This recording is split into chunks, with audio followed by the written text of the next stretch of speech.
Nous avons lancé à la Commission de la Défense nationale la semaine dernière un cycle sur les enjeux sécuritaires en Afrique. Et avant d'arriver aux enjeux sécuritaires stricto sensu, la question de nos bases, la question des opérations de maintien de la paix, la question des entreprises de sécurité et de défense, il nous a semblé intéressant d'avoir un travail pour réfléchir à tout ce qui pouvait être l'environnement de ces enjeux sécuritaires. Et donc, c'est à ce titre-là que je remercie le président Coquerel d'avoir accepté l'organisation d'une audition conjointe entre nos deux commissions dans le cadre de ce cycle. Et je trouve qu'il est extrêmement intéressant qu'on puisse favoriser l'interaction entre nos commissions respectives. Ces interactions me semblent d'autant plus importantes qu'elles matérialisent la nécessité d'une défense globale qui est d'une part le fait que notre politique de défense doit être l'affaire de tous, de l'ensemble des députés, notamment de cette Assemblée nationale et de l'ensemble des Français. Un de nos grands anciens disait « Chaque Français doit se sentir personnellement responsable de la défense de son pays ». Et deuxièmement, que l'ensemble des politiques publiques contribuent de facto à définir la politique de défense d'un pays et notamment sa capacité de résilience à une crise. Et pour aborder le thème qui nous occupera ce matin, pendant les 2 heures qui arrivent, il va de soi que les sujets de financement, notamment d'endettement, de souveraineté financière, ont un impact direct sur l'autonomie stratégique d'un pays et par conséquent sur sa politique de défense. On a souvent l'habitude de dire que l'argent est le nerf de la guerre. Les enjeux financiers peuvent également être un levier de puissance. On a beaucoup parlé ces derniers mois de sanctions, de gel d'avoirs, un enjeu de renseignement. Vous connaissez tous l'existence du service Tracfin à Bercy. Et enfin, mes chers collègues, je pense qu'il faut avoir tous conscience que nous sommes dans un monde en compétition, en proie parfois à une forme de guerre informationnelle. Et dans une démocratie, le moyen d'y faire face, c'est également le débat et la transparence. Et concernant le thème d'aujourd'hui, bien entendu, on a tous en tête notamment les questions autour du franc CFA qui ont animé beaucoup des débats hier dans l'hémicycle dans le cadre du débat 50-1. Et je trouve que cette audition est vraiment l'occasion de reposer les choses en toute transparence. Le lien, en tout cas, entre souveraineté financière et autonomie stratégique est d'autant plus prégnant en Afrique, dans un contexte où le ratio d'endettement moyen en Afrique subsaharienne a presque doublé en 10 ans. Pour évoquer cette thématique, nous avons le plaisir d'accueillir M. Pierre Jacquemot, universitaire et ancien ambassadeur en poste dans plusieurs pays africains, notamment, je crois, Kenya, Ghana, République démocratique du Congo. Vous pourrez nous éclairer, M. Jacquemot, sur les conséquences géopolitiques pour les pays africains de leur endettement. On pense naturellement au rôle de la Chine, qui s'est affirmée ces dernières années comme un créancier majeur des pays africains, et à la dépendance stratégique, voire militaire, qui pourrait découler d'une telle situation. Nous accueillons également M. William Ross, chef de service des affaires multilatérales et du développement à la Direction générale du Trésor, pour aborder, M. Ross, on dit bien ça, hein, l'action de la France quant aux dettes des pays africains, notamment dans le cadre du Club de Paris, qui traite des opérations de restructuration et de dette souveraine. Enfin, M. Bruno Cabriac, vous êtes directeur adjoint à la Direction générale des statistiques, des études et de l'international à la Banque de France, pour évoquer plus particulièrement, M. Gabriac, le bilan des réformes du franc CFA depuis 2017. Voilà pour ma partie introductive. Monsieur le Président Coquerel, en vous remerciant à nouveau d'avoir accepté le principe de cette audition commune, je vous cède la parole. Bien, merci Monsieur le Président de la Commission de la Défense, cher Thomas, mes chers collègues. Donc on tient effectivement ce matin une réunion consacrée à l'Afrique, son endettement et les coopérations monétaires qui relient des pays de ce continent à la France conjointement, et Thomas Guessilou l'a expliqué, avec la Commission de la Défense nationale et des Forces armées. Et de ce point de vue-là, je pense effectivement que c'est une excellente chose. Je remercie M. Bruno Cabriac, directeur adjoint de la Banque de France, William Ross, chef de service à la direction du Trésor, Pierre Jacquemot, ancien ambassadeur universitaire, pour leur participation à cet échange. Comme ça, je réédite un peu les noms qui viennent d'être... moi, ça rentre dans les têtes. Je me réjouis de cette occasion que nous avons de tenir une réunion commune avec la Commission de la Défense nationale et d'aborder des sujets majeurs qui dépassent nos frontières et que nous n'avions plus abordé en Commission des Finances depuis une audition que nous avions tenue sous la précédente législature le 12 février 2020 afin d'évoquer alors le récent accord de coopération entre la France et les États membres de l'Union économique et monétaire ouest-africaine, UEMOA, dont je rappelle qu'elle est composée de la Côte d'Ivoire, Sénégal, Burkina Faso, Bénin, Togo, Niger, Mali, qui avait été signé le 21 décembre 2019 et qui mettait fin à la centralisation au Trésor français des réserves de change de la Banque centrale des États d'Afrique de l'Ouest et prévoyait le retrait de la France des instances de gouvernance. Nul doute que nous avons désormais un peu plus de recul pour analyser les conséquences de ces changements. Et du coup, je me permettrai au seuil de cette audition de livrer deux interrogations majeures qui vaudront en fait en réalité aussi deux questions. Ma première interrogation est la suivante.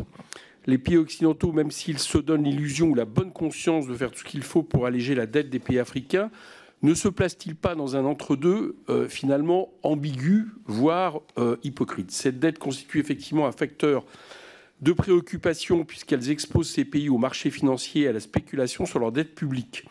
Mais il est regrettable de s'alarmer sur le niveau des dettes sans envisager leurs besoins et les moyens nécessaires pour y répondre, alors que, je le rappelle, pour chaque pays, le poids de la dette représente en moyenne 57% du PIB, soit un niveau inférieur à celui prévu par le traité de Maastricht pour adhérer à l'euro. La crise climatique et la bifurcation écologique viendront nécessairement alourdir cette dette. Selon un groupe d'experts indépendants créé sous l'égide de l'ONU, l'ensemble des pays en développement, à l'exception de la Chine, devront dépenser plus de 2 000 milliards de dollars par an d'ici 2030 pour assurer leur développement et s'engager dans la bifurcation écologique. Sans cela, les objectifs de l'accord de Paris ne seront pas atteints. En l'absence de financement supplémentaire, les pays les plus vulnérables au changement climatique seront donc incapables de financer leur adaptation. Les solutions ne peuvent pas reposer sur les anciennes logiques basées sur la croissance éternelle. Pour dépasser cette contradiction, ne faudrait-il pas proposer d'augmenter massivement les financements fléchés vers les pays africains? Des économistes, dont Joseph Stiglitz, Yayati Ghosh, avec qui j'ai échangé récemment à Bruxelles, proposent d'instaurer une taxe sur les transactions financières élargies qui permettrait de lever jusqu'à 400 milliards d'euros par an. Des ONG, dont Oxfam et l'ORAC, plaident pour une taxe sur les énergies fossiles dont le produit serait affecté aux pays à faible revenu. Une taxe sur le transport maritime est également envisageable. Et donc ma deuxième interrogation est la plus courte. La récente réforme du franc CFA n'est-elle pas en trompe-l'œil dans la mesure où elle est maintenue une parité avec l'euro, souvent pénalisante pour les exportations et la compétitivité des économies africaines? Cette introduction me permettra d'éviter de reposer des questions après, et je pense que je vous passe ainsi la main. Messieurs Cabriac, Cross et Jacquemot, nous vous écoutons. Et donc on m'a dit que vous aviez un peu modifié l'ordre et que c'était Monsieur Jacquemot qui commençait. Donc Monsieur Jacquemot, vous avez la parole. Merci pour cette invitation à prendre la parole devant vos deux commissions et vous parler de la situation qui prévaut actuellement en matière économique et sociale en Afrique. Et nous sommes répartis les tâches en me confiant le soin de donner quelques éléments un peu généraux de cadrage de la situation actuelle avant d'aborder les questions plus spécifiquement de financement et de gestion de la dette. La première considération importante, et encore une fois je parle de toute l'Afrique, ce qui est d'une très grande maladresse, on a l'habitude de parler maintenant des Afriques, tant la situation qui prévaut dans 54 ou 55 pays peut être fort différente. Donc je me tiendrai à quelques généralités qu'il me semblent pertinentes. Juste cette photo pour vous montrer des cordons pierreux au Burkina Faso, dans une zone sahélienne extrêmement rude, et montrer la capacité des paysans à gérer le peu d'eau à la fin de l'hivernage, de façon à prolonger les cultures d'un ou deux mois supplémentaires aux alentours du mois d'octobre et du mois de novembre. C'est une photo que j'ai prise très très récemment et qui montre cette ingéniosité fort ancienne qu'on qualifie aujourd'hui d'agroécologique. Bien évidemment, ce concept n'existait pas. Pour répondre à des contraintes climatiques qui sont absolument considérables, ici vous avez juste un aperçu des processus majeurs de désertification, d'élévation des niveaux de la mer, des cyclones, des processus de déforestation, des dégradations des zones forestières, etc. Juste, si vous regardez la grande île de Madagascar, tous les phénomènes climatiques se concentrent notamment sur cette île, particulièrement en situation de très grande vulnérabilité. La Covid a été gérée d'assez bonne manière par la majorité des pays africains, étant entendu que le problème a été moins sanitaire qu'économique. Les entraves à la mobilité des personnes qui ont été très largement respectées se sont traduites par toute une série d'effets négatifs en termes d'insécurité alimentaire et nutritionnelle. Les échanges ont été réduits, les budgets familiaux ont été amputés, les transferts d'immigrants ont été moindres, alors qu'ils sont absolument essentiels dans le financement de la vie économique en Afrique, en tout cas pour un certain nombre de pays. Les importations alimentaires ont baissé et les prix ont augmenté. Si vous rajoutez l'impact de la crise ukrainienne, notamment sur le prix des produits alimentaires et sur le prix des engrais, vous avez une double contrainte qui a pesé sur ces pays. Il y a un très gros problème nutritionnel dans de nombreux pays africains. Il peut y avoir des phénomènes de malnutrition par carence alimentaire et carence en nutriments, mais également des phénomènes importants qui peuvent se développer dans les villes, des phénomènes d'obésité. Ce qu'on peut constater, c'est qu'il y a une assez forte corrélation spatiale entre insécurité physique des personnes et malnutrition. Bon, c'est assez évident, mais tous les travaux cartographiques qu'on peut faire en juxtaposant deux cartes, celle de la malnutrition et celle de l'insécurité, on constate qu'il y a un recouvrement important avec un phénomène qu'on a étudié en termes de recherche à la suite d'une publication dans Afrique contemporaine, du montée de la violence dans les relations entre pasteurs et éleveurs. La vie pastorale en Afrique concerne grosso modo 250 millions de personnes, c'est-à-dire 20% de la population africaine. Je parle de la vie pastorale, y compris la chaîne de valeur qui va jusqu'au lait, la viande, le cuir, etc.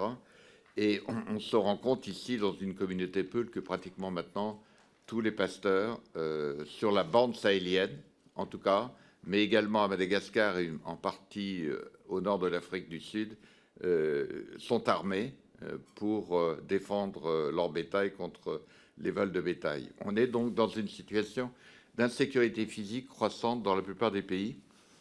Et un autre phénomène important qui, évidemment, vous intéresse au premier chef, qui est celui du retour des militaires, le retour des coups d'État en Afrique. Ces coups d'État étaient fréquents jusque dans les années 90, qu'ils fussent réussis ou manqués. Et vous voyez que sur la dernière période 2020-2023, on a assisté, en gros, sur les 3 années, à 11 coups d'État, dont certains ont été réussis, que vous connaissez évidemment, la Guinée, le Mali, le Burkina Faso, le Niger, le Soudan, le Gabon. Et pour certains, on estime que le Tchad, c'est un quasi-coup d'État. En tout cas, c'est une transmission non constitutionnelle du pouvoir qui s'est faite. Donc, on est dans une situation de retour de coup d'État, de renversement constitutionnel, et plus largement un retour à des événements de grande violence, comme vous pouvez le voir sur l'année 2023 et pour les premiers mois sur l'année 2022 et pour les premiers mois sur l'année 2023. Donc voilà en gros la situation qui prévaut d'insécurité assez généralisée, qu'elle soit climatique, alimentaire, agricole ou simplement sécuritaire. Les tendances lourdes. Alors, on assiste grosso modo à ce que la Banque mondiale appelle une croissance à 2 vitesses. Et on distingue, la Banque mondiale distingue les pays pauvres en ressources naturelles et les pays riches en ressources naturelles. Et c'est peut-être un paradoxe pour vous de constater que l'impact de la crise associée à la Covid et à la crise ukrainienne est plus forte sur les pays riches en ressources naturelles. Ces ressources naturelles peuvent être aussi bien le pétrole qu'un certain nombre de minerais. Et en effet, il y a dans les pays riches en ressources naturelles un phénomène de concentration sur l'activité minière ou l'activité pétrolière, ce qu'on appelle la malédiction des matières premières, et une réduction de la diversification des activités, et donc une plus grande vulnérabilité aux impacts des chocs extérieurs, notamment les chocs de prix, bien évidemment. Donc, une des solutions que nous devons appuyer dans notre réflexion sur l'avenir de l'Afrique, la première, c'est certainement promouvoir la diversification. C'est facile à dire, hein. Il y a des pays comme le Gabon. Moi, j'ai fait une mission en 1982 autour de la diversification de l'activité pétrolière, de l'activité économique au Gabon,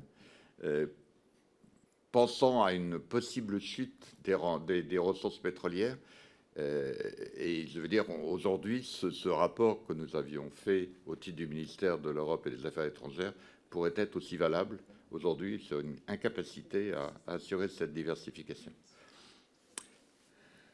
Une chose que vous savez bien évidemment, c'est le poids démographique futur de l'Afrique. Ici, vous avez une projection à l'horizon 2050 et la partie, je ne sais pas si elle sort bleue ou plutôt verte sur votre écran, avec à l'horizon 2050 2 milliards d'habitants pour l'Afrique. Ce sont des estimations un peu grossières, hein. Les démographes, au-delà de 10 ans, prennent un certain nombre de précautions pour faire des projections.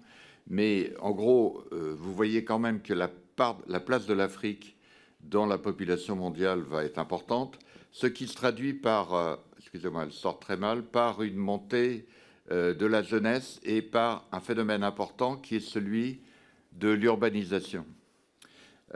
Si vous regardez ce graphique, vous constatez que l'Afrique, qui est en rouge, qui est en bas, son poids relatif dans la population en âge de travailler, dans la population active, son poids relatif augmente dans la proportion du monde entier, notamment vis-à-vis de la Chine et de l'Inde. Et donc, potentiellement, l'Afrique offrira une offre de travail, une main-d'œuvre disponible à l'échelle de l'économie mondiale de plus en plus importante, de l'ordre de 20% à l'horizon 2050. Donc, le continent va connaître la plus forte croissance de la population en âge de travailler, ce qui oblige les États à absorber une dizaine de millions de jeunes chaque année, alors que la capacité du secteur salarié privé classique est de l'ordre de 3 millions. Donc ça veut dire que c'est dans d'autres activités que celui de l'activité salariée que la jeunesse devra trouver une intégration dans ce qu'on appelle très très sobrement le secteur informel. Expression qui veut tout dire et ne rien dire, bien évidemment. Les définitions négatives informelles ne sont pas très riches, mais disons en tout cas dans le secteur non structuré, non fiscalisé, non enregistré, lequel secteur peut être un secteur dynamique par ailleurs. Et puis j'en termine sur des phénomènes extrêmement importants et qui sont de nature à changer la donne, c'est celui de l'urbanisation. Un Africain sur deux est urbain. Je dirais en fait plus précisément un Africain sur deux est rurbain. Souvent, un Africain est à la charnière entre ce qu'on appelle nous le monde urbain et le monde rural, en particulier dans les villes intermédiaires, dans les villes de 200 ou 300 000 habitants. Vous pouvez avoir dans l'année une activité de type rural, de type agricole, et une activité de type urbain, évidemment en fonction du calendrier climatique. Mais quoi qu'il en soit, on arrive à des phénomènes de métropolisation importante. On le sait autour du Caire, on le sait autour de Lagos, on le sait autour de Kinshasa, on le sait autour d'Abidjan, de Dakar. Vous arrivez même à des ceintures urbaines qui vont de Dakar à Yaoundé, potentiellement importantes, avec une très forte densité. Donc, l'urbanisation est un phénomène très, très fondamental et qui ne cesse de croître et de poser des problèmes d'organisation et de gestion de la ville. Alors, compte tenu de ces données, les besoins financiers sont considérables. Peut-être que mes collègues seront plus précis que moi. Mais on estime que pour financer la reprise post-Covid, il fallait environ 285 milliards de dollars sur le continent, que pour financer les objectifs du développement durable à l'horizon 2030, qui est l'année de fin du processus des ODD. Il faut 200 milliards. Et l'amortissement de la dette suppose 65 milliards, supposé début 2022, 65 milliards, mais là on sera peut-être plus précis dans les chiffres. Donc les besoins sont considérables, alors que les besoins de financement sont considérables, alors que les difficultés sont croissantes. J'ai pris, pensant que ça serait peut-être parlant pour vous, nos représentants du peuple d'un certain nombre de villes, de vous donner une idée de ce qu'est le budget de la ville de Dakar, 40 € par habitant par an, comparé au budget de la ville de Paris, qui est de l'ordre de 3 600 € par habitant par an. Vous avez donc des écarts absolument considérables qui peuvent exister dans la gestion, dans les financements alloués à la gestion des villes. Et un tout petit exemple, la ville de Ouagadougou, qui compte 1,5 million d'habitants, a un budget qui est à peine 2 fois plus important que celui de la ville de Rodez, qui fait 25 000 habitants. Vous voyez donc la complexité qui se trouve dans la gestion des villes. Donc les budgets nationaux, compte tenu de ce contexte, les budgets nationaux sont sous très forte hausse, avec une augmentation de leur niveau d'endettement, une résurgence d'un problème d'endettement qui avait été en partie résolu au début des années 2000 grâce à un certain nombre de processus d'annulation ou de report de dette. Et il y a des situations extrêmement dramatiques en termes d'endettement qui pèsent sur des pays critiques comme l'Angola, l'Éthiopie, le Kenya, la République démocratique du Congo. Alors que les besoins sont considérables, ça c'est une photo qui est vraie, qui n'est pas un montage, hein, d'enfants qui essayent de trouver une place dans une classe surchargée, dans une situation de déficit de moyens absolument considérable. J'ai simplement sorti le budget des armées de 3 pays clés actuellement dans la situation critique au Sahel, qui sont le Burkina, le Mali et le Niger. Il y a une petite interruption sur le Niger parce qu'il y avait un petit déficit de données dans le pays. Mais vous voyez qu'il y a une année charnière qui tourne autour de 2013, où il y a une montée très importante des budgets militaires. Ce qui est intéressant, un collègue chercheur Adial a démontré que plus les budgets militaires augmentent, plus la probabilité d'un coup d'État ou d'un renversement constitutionnel est importante. Cette thèse se révèle absolument exacte, puisque les budgets du Mali et du Niger n'ont jamais, du Mali et du Burkina Faso n'ont jamais été aussi élevés que l'année du coup d'État. Alors, je vais terminer sur quelques considérations qui vont peut-être vous interpeller, ou peut-être mes collègues du Trésor de la Banque de France ne sont peut-être pas tout à fait d'accord. Mais je prétends que l'Afrique a une grande légitimité à réclamer un soutien financier du reste du monde. D'abord parce que c'est l'Afrique qui supporte le plus les externalités négatives de la mondialisation, notamment en termes de perte de biodiversité, en termes d'expansion des grandes endémies, de réchauffement climatique, et elle subit de plein fouet l'impact de crises comme celle de l'Ukraine. On a l'habitude de dire que l'Afrique n'est pas émettrice de CO2, mais en subit le plus fortement l'impact. En gros, c'est cette observation que je peux faire. Donc, il y a une légitimité à dire nous sommes dans une situation extrêmement pénalisante du point de vue économique et social. Mais dans le même temps, on peut dire que l'Afrique joue un rôle fondamental dans l'équilibre de la planète et en particulier dans l'équilibre de sa biodiversité. Rien que le bassin du Congo, j'ai eu l'honneur de servir pendant 3 ans à Kinshasa, rien que le bassin du Congo absorbe l'émission de gaz à effet de serre de l'ensemble des véhicules de la planète.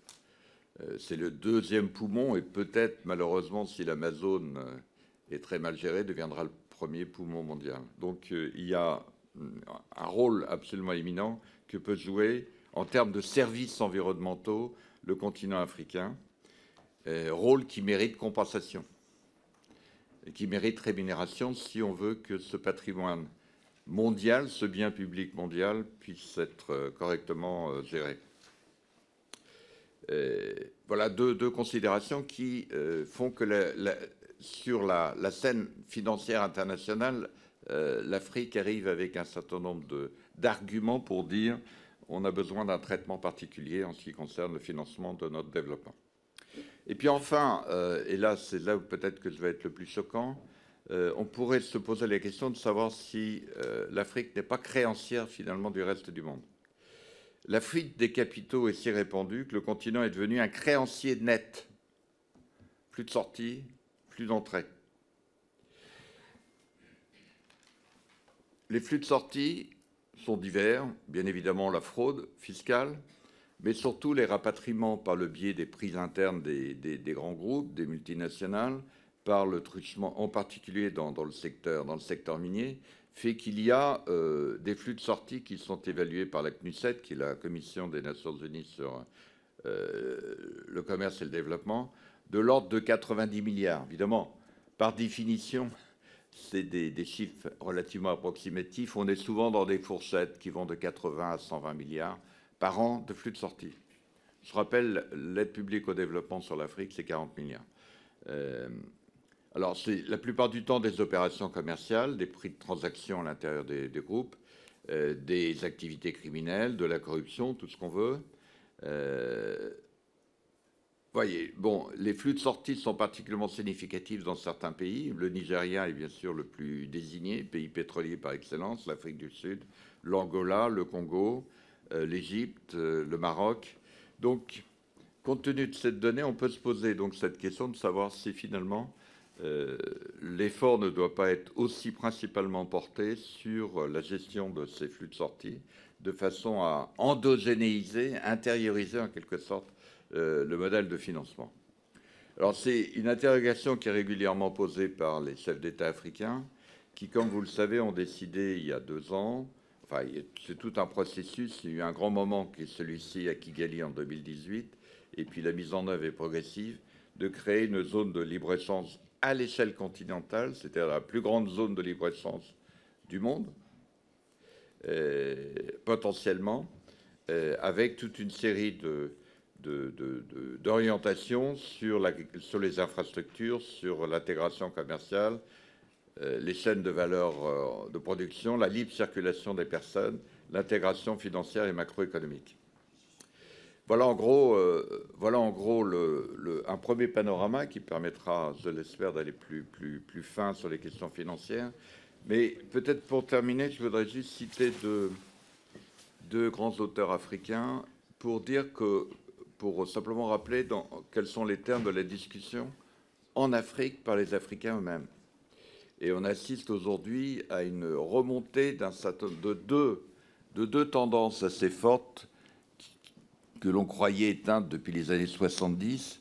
C'est la montée d'une certaine forme de souverainisme et puis la montée également d'un néo-panafricanisme, d'une conscience africaine, et qui se retrouve dans ce type de phrase. Felwine Sarr est un grand économiste et philosophe sénégalais qui nous rappelait que l'Afrique n'a personne à rattraper. C'est très très mal. C'est un concept, celui du rattrapage, que l'on a hérité d'une conception du développement très, très ancienne qui date des années 60.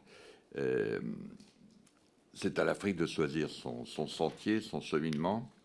Et d'autant qu'un autre philosophe important, burkinabé très, très connu, Joseph Kizerbo, nous rappelait que dans la tradition africaine, il faut apprendre à ne pas se coucher sur la natte des autres, car c'est le plus sûr moyen de se retrouver par terre.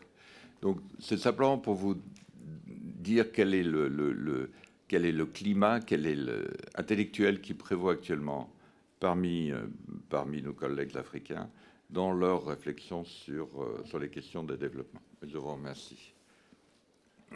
Merci, Monsieur Jacquemot. La parole est désormais à Monsieur Ross, de la DG Trésor. Oui, pardon. Merci beaucoup pour cette invitation, messieurs les présidents, mesdames et messieurs les députés. Donc, je suis en charge du service Affaires multilatérales et développement. notamment en charge du Club de Paris, avec notre directeur général Emmanuel Moulin, et donc au quotidien sur les sujets de restructuration de dette, de suivi de l'évolution de l'endettement. Mais nous couvrons aussi le volet financement, puisque nous gérons les banques multilatérales de développement, notre représentation au Fonds monétaire international, et puis aussi les relations bilatérales avec les pays d'Afrique subsaharienne et la co-tutelle de l'Agence française de développement. Et sur les sujets de coopération monétaire, on travaille au quotidien avec nos collègues de la Banque de France. Donc ça nous permet d'avoir une vision un peu intégrée de tout ce qui a été présenté par M. Jacquemot. Et effectivement, je dirais les enjeux de restructuration de dette, c'est un petit morceau du sujet. Monsieur Jacquemot me permet de ne pas avoir besoin de revenir sur le contexte. J'insisterai sur le volet budgétaire. Ce qu'on voit, c'est qu'il y a eu une phase très difficile pendant le Covid, puis donc le choc du Covid, le choc de l'Ukraine, les prix des matières premières, donc et des besoins spécifiques liés à la sécurité, liés aux catastrophes naturelles. Donc effectivement, du côté des dépenses, il y a eu beaucoup de pression pour augmenter les dépenses et une capacité à les financer bien moindre que ce qu'on a pu avoir dans nos pays, du fait d'une politique monétaire, d'une structuration financière totalement différente. Donc effectivement, c'est des pays qui ont dû augmenter leur déficit, mais d'une certaine manière moins que nous. L'enjeu aujourd'hui, c'est de retrouver une trajectoire soutenable. Je crois que plus que le niveau de la dette, c'est souvent la trajectoire qui compte, et c'est aussi les règles budgétaires qu'on se donne pour assurer une soutenabilité à moyen terme. Dans les échanges qu'on a aujourd'hui avec le Fonds monétaire international sur l'analyse des différents pays, il nous dit, les recommandations ne sont pas de revenir immédiatement à des déficits plus faibles, mais d'avoir cette trajectoire. Et derrière, il y a l'enjeu de baisser des dépenses qui ne sont pas efficaces. Par exemple, les subventions à la consommation d'énergie fossile. C'est des choses qui bénéficient pas du tout de manière préférentielle aux personnes les plus pauvres. Donc on a et ça peut représenter plusieurs points de PIB dans un budget d'un État. Il y a et donc on peut regarder du côté des dépenses, on peut aussi regarder du côté des recettes. Et les situations sont différentes selon les pays, mais on voit que globalement, le niveau des recettes fiscales est quand même faible. Et donc, il y a aussi une marge du côté de l'augmentation des recettes, l'augmentation des bases taxables, relèvement de certains niveaux d'imposition. Ça fait partie de la solution. Maintenant, comme cela a été présenté, ça n'enlève en rien le fait que ces pays ont des besoins de financement extrêmement importants, que ce soit pour les objectifs de développement du pays ou que pour les enjeux climatiques ou autres, et sécuritaires. Et donc la question qui se pose, c'est la capacité de ces pays à trouver les financements. Donc ils ont un besoin de financement public. Quelle est la source de ce financement? Donc, il y a des sources internes et puis il y a des sources externes. Ce qu'on a vu, c'est que avec les collègues de la Banque de France, dans beaucoup de pays, se sont développés des marchés financiers locaux, des émissions de dettes souscrites par les banques locales. Donc ça, c'est assez beaucoup développé, mais on atteint un peu une limite quand même en termes d'exposition des banques locales, en termes prudentiels vis-à-vis du souverain. Donc c'est des choses qui peuvent continuer à se développer, et je crois qu'on continue à promouvoir des marchés financiers locaux pour diversifier les ressources de financement. Mais voilà, ça a des limites aussi, ce financement interne. S'agissant du financement externe, en Afrique, il y a quand même assez peu de pays qui ont un accès aux marchés financiers internationaux et à des émissions d'eurobonds, donc sur le marché obligataire international. Assez peu de pays. Et depuis 2 ans, depuis 2022, depuis début 2022, il n'y a plus vraiment d'émissions d'eurobonds. Donc même les pays qui étaient, je dirais, les plus avancés dans leur insertion dans les marchés financiers internationaux, ils ont vu, du fait alors c'est une conjonction de beaucoup de choses, mais à la fois la remontée des taux, peut-être une aversion au risque plus grande, des investisseurs internationaux au total, des pays comme le Ghana, des pays comme le Kenya, ne sont plus aujourd'hui en situation de pouvoir refinancer aujourd'hui des eurobonds qu'ils ont en stock. Et par ailleurs, pour la plupart des pays, le financement externe est beaucoup un financement concessionnel ou commercial, mais qui est plus bilatéral ou multilatéral. Donc, pendant beaucoup d'années, après l'initiative Pays pauvres très endettés, où on avait eu un constat dans le début des années 2000 d'un excès d'endettement des pays africains, et puis une initiative commune pour annuler la dette et abaisser très fortement le stock de dette. Après cette initiative qui a amené à beaucoup d'annulations, on a vu de nouveaux créanciers arriver, à la fois la Chine et aussi les créanciers privés qui peuvent être des banques ou dans certains pays des créanciers obligataires. Ce qu'on voit, c'est donc j'ai dit que les sources de financement c'était taries là depuis 1 an sur la partie financement obligataire, et ce qu'on voit aussi, c'est un retournement sur les financements chinois. Qui ont quand même qui ont beaucoup porté les projets, beaucoup de projets d'infrastructures et autres dans des pays d'Afrique. Et aujourd'hui, on a un retournement très fort. Et dans certains pays, plus de financement net du tout de la Chine. Donc ça fait un choc important. Du côté de l'aide au développement, on a eu l'année dernière, dans le contexte de la guerre en Ukraine, globalement une baisse des flux d'aide au développement vers l'Afrique. Ce n'est pas le cas de la France. Nous avons continué à augmenter nos financements d'aide au développement vers l'Afrique, mais quand même globalement, l'aide au développement s'est repliée l'année dernière en Afrique.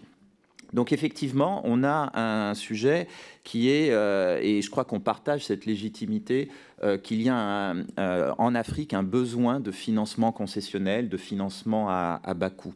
Ça a été à l'origine de l'initiative de notre président d'organiser un sommet sur le financement des économies africaines en 2021. C'était une reconnaissance de la légitimité de cette question, et pour trouver des solutions, reconnaître que certaines possibilités qu'on a dans nos pays développés ne sont pas disponibles dans un contexte de crise en 2021, de crise Covid.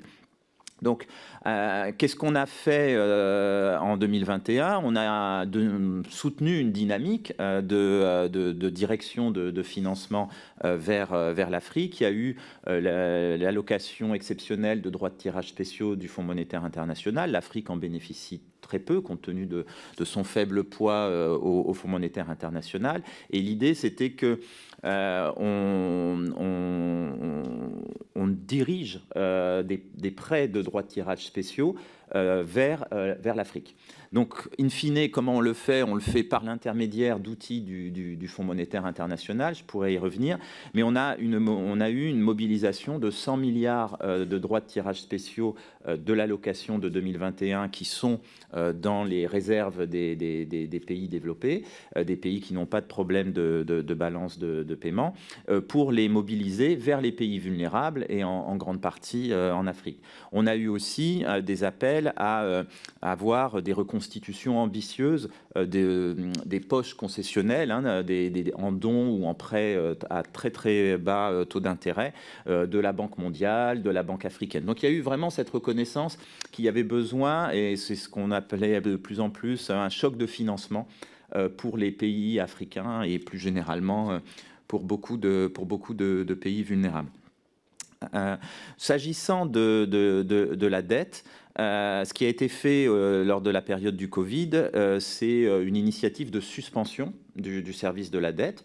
Donc, on stoppe les remboursements, mais ils ne sont pas annulés, ils sont juste rééchelonnés avec le même taux d'intérêt. Donc, c'était pour alléger un peu les paiements dans les flux venant des pays africains, donc qu'ils aient plus de ressources disponibles pour faire face aux difficultés du moment. Mais ça ne règle pas des sujets structurels de niveau de dette. Et donc, on a mis en place, fin 2021, un cadre commun entre les pays du Club de Paris. Donc alors, ce ne sont pas que les pays qu'on qualifie de développés au sens strict. On a maintenant, par exemple, le Brésil, qui est membre du Club de Paris. Et on a l'Afrique du Sud, qui est en processus de devenir membre. Donc voilà, je pense qu'il faut aussi faire renouveler cette image du Club de Paris. C'est une structure qui demeure attractive pour des pays émergents qui sont créanciers. Donc, c'était cette initiative, ce cadre commun, c'était le constat qu'on ne pouvait plus faire ce qu'on a fait dans les années 2000, une initiative de restructuration partant uniquement du Club de Paris et du Fonds monétaire international, et qu'il fallait un vrai dialogue avec la Chine, qui est aujourd'hui dans le stock de dette souvent le créancier officiel le plus gros. Il y avait un deuxième constat qui était que le Fonds monétaire international, et on lui pose la question régulièrement, nous dit que nous ne sommes pas aujourd'hui dans un risque systémique de crise de dette, qu'il y a des pays à regarder, à traiter si besoin, mais que nous ne sommes pas dans une situation où il faudrait faire une réduction transversale, automatique du stock de dette des pays, et qu'il faut regarder au cas par cas. Donc ça, c'est un principe très important de ce cadre commun. On fait les choses au cas par cas et extrêmement articulé avec le Fonds monétaire international et la Banque mondiale. Donc, c'est un peu notre quotidien avec Philippe Guyonnet-Dupeyrat qui est derrière moi et qui est secrétaire général du Club de Paris. On a traité le sujet du Tchad il y a quelques mois. Alors, quand le Tchad a demandé une restructuration de dette, les prix du pétrole étaient bas. Le temps parce qu'il y a un problème de timing, on a un processus qui est trop lent, et c'est des critiques qui sont justifiées, mais le temps qu'on mette en place un traitement de dette, entre-temps, le pétrole avait beaucoup remonté, et il n'y avait plus besoin qu'on fasse un traitement de dette quantitatif. Voilà, on s'est engagé en cas de prix du pétrole bas à faire un traitement de dette. Mais ce qu'on a fait, c'est qu'on a donné au Tchad un levier pour négocier un reprofilage des paiements envers son principal créancier, qui est un créancier privé, qui était Glencore. Donc ce cadre commun donne du poids, donne du levier à des pays débiteurs pour négocier avec les créanciers privés. On est en ce moment, on finalise le cas de la Zambie, qui est un peu le premier traitement de dette extrêmement important en termes d'efforts. On ne fait pas du côté des créanciers officiels une annulation d'une partie de la dette, mais ce que l'on fait, c'est un reprofilage. Oui, c'est un reprofilage très fort. On change totalement les flux de paiement sur l'ensemble des dettes, et ça fait une réduction en termes de valeur actualisée nette. On regarde un peu la valeur aujourd'hui de l'ensemble des flux futurs, et on baisse de 40% la valeur, on va dire, de notre dette en vue d'aujourd'hui. Et donc, c'est des efforts importants. On a une signature en cours d'un accord entre la Zambie et le comité de créanciers. Tous ces comités de créanciers, on les a coprésidés entre la France et l'Arabie Saoudite pour le Tchad, et la France et la Chine pour la Zambie, pour l'Éthiopie et pour le Ghana. Donc, on est proche on a fini, on va dire, pour la Zambie. On donne du levier à la Zambie pour négocier avec les créanciers obligataires. On a quasi fini pour le Ghana. Il faut encore qu'on mette les choses par écrit, qu'on ait un accord ferme. Et puis, sur l'Éthiopie, on attend un accord entre le FMI et l'Éthiopie pour pouvoir faire le traitement. Donc, on a mis en place ces choses-là sur les restructurations de dettes, et on regarde en parallèle aussi comment on peut, par exemple, c'est un tout autre sujet, mais introduire des clauses qui interrompent automatiquement le paiement du service de la dette en cas de catastrophe naturelle. C'est aussi un autre volet sur lequel on travaille. Et le sommet qui a eu lieu en juin, et voilà ma dernière phrase, le sommet qui a eu lieu en juin dernier à Paris, un nouveau pacte financier, a non seulement reconnu toutes ces avancées, mais a aussi couvert des questions que vous avez posées, Monsieur le Président, sur l'importance d'avancer sur des nouvelles sources de financement. Donc il y a une task force qui va se mettre en place à l'issue du sommet de juin pour essayer de donner une impulsion politique plus forte sur des sujets comme la taxation maritime, la taxation de l'aérien, avoir plus de pays qui mettent la taxe sur les transactions financières comme nous. Voilà, je m'arrête là et je répondrai à vos questions, bien sûr. Merci. Merci. Enfin, la parole est à Bruno Cabriac de la Banque de France, à qui, si j'ose dire, je demande de faire preuve d'un esprit de synthèse pour lutter contre l'inflation des temps de parole. Je vais essayer de faire le maximum et d'aller assez vite. Donc, je travaille à la direction générale des études et de l'international de la Banque de France. La direction générale comprend une unité qui est un peu à la marge du mandat de la Banque de France, mais qui s'occupe pour le compte de l'État des questions de financement, du développement en général. Et donc on travaille, comme l'a dit William Ross, très étroitement avec la Direction générale du Trésor. Je vais centrer ma présentation sur les pays de l'ex-zone franc, comme ça m'a été demandé.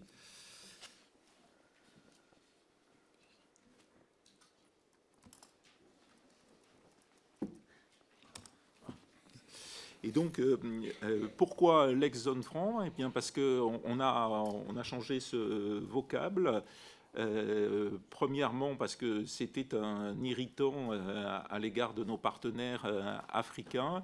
Et deuxièmement, pour corriger aussi une inexactitude, parce qu'il ne s'agissait pas, contrairement à ce qu'on a dit et ce qu'on entend encore aujourd'hui, d'une véritable zone monétaire. C'est un ensemble de pays qui a des accords de coopération monétaire avec la Banque de France et qui comprend en fait 3 zones monétaires qui sont des zones totalement différentes. Et c'est, je pense, utile de rappeler parce que je remarquais que dans certains rapports parlementaires récents, on ne signalait pas encore ce fait. Il y a 2 francs CFA et pas un seul franc CFA, et ce sont 2 monnaies totalement différentes et qui ne sont pas librement convertibles entre elles.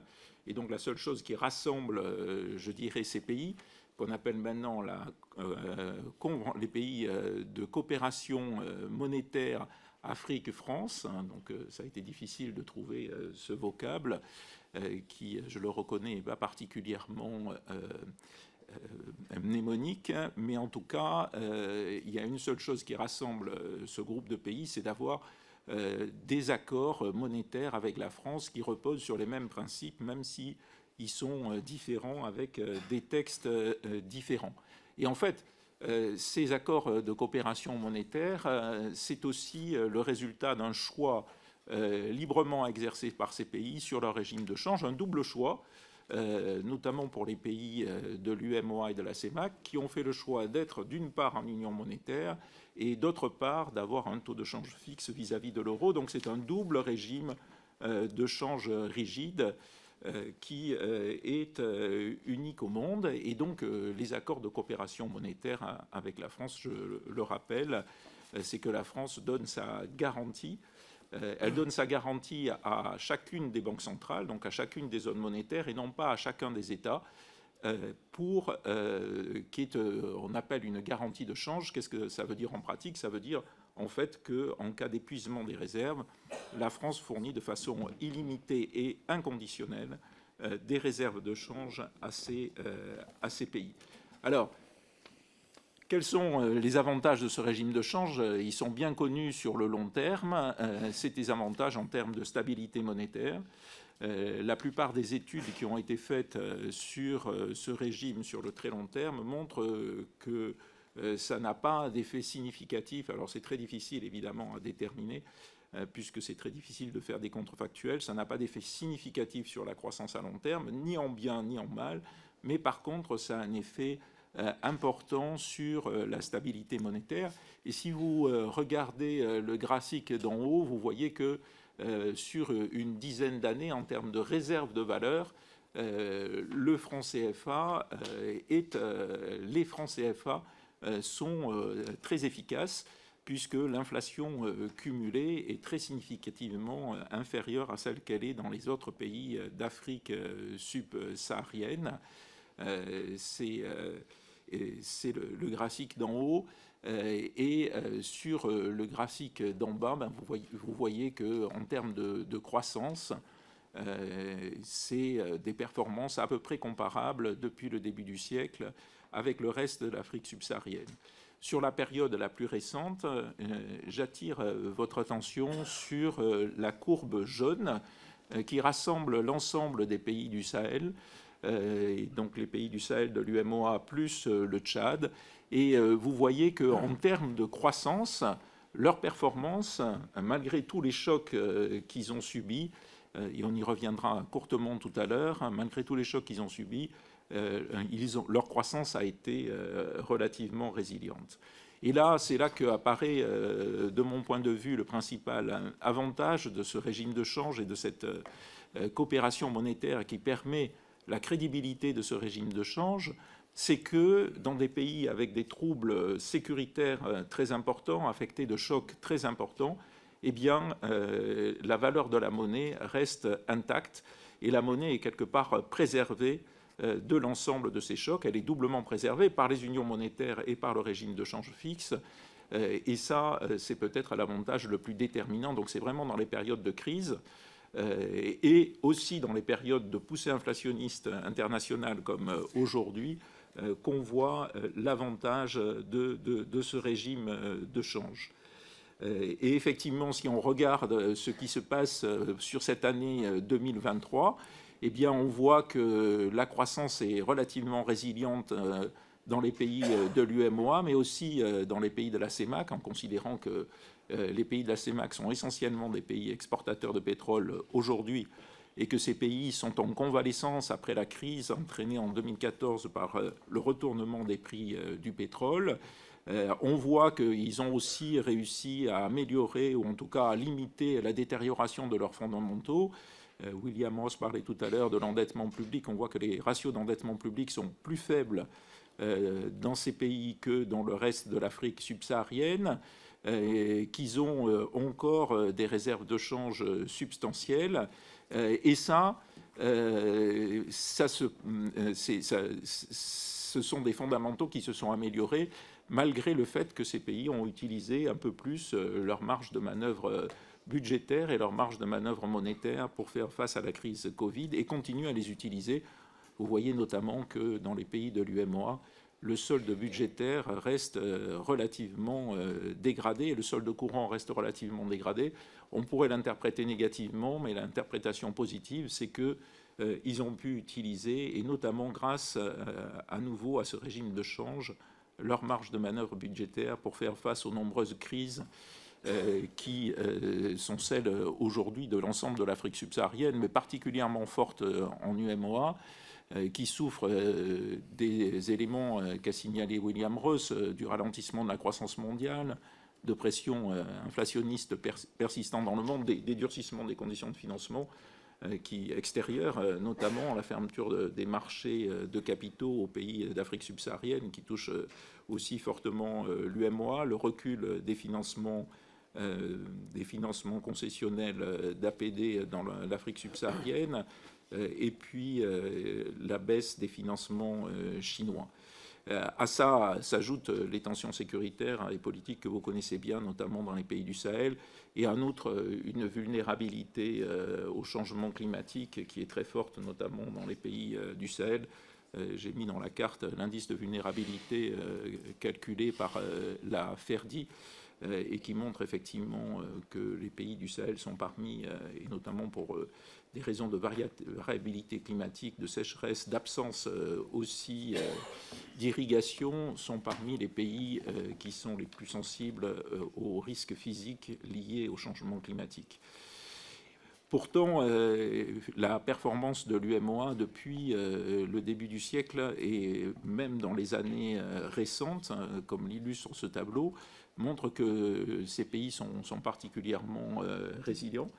Et à nouveau, je voulais signaler la résilience des pays du Sahel au sein de l'UEMOA, le Mali, le Niger, le Burkina Faso, dont les performances macroéconomiques, selon les chiffres de la BCEAO, qui sont, selon notre point de vue, relativement fiables, n'ont pas été fortement affectées malgré la dégradation de la situation sécuritaire et les coups d'État militaires. Les coups d'État militaires se sont généralement traduits par une petite poussée d'inflation juste dans les mois qui ont suivi ces coups d'État militaires, mais pas par une régression forte, malgré les sanctions, une régression forte du taux de croissance.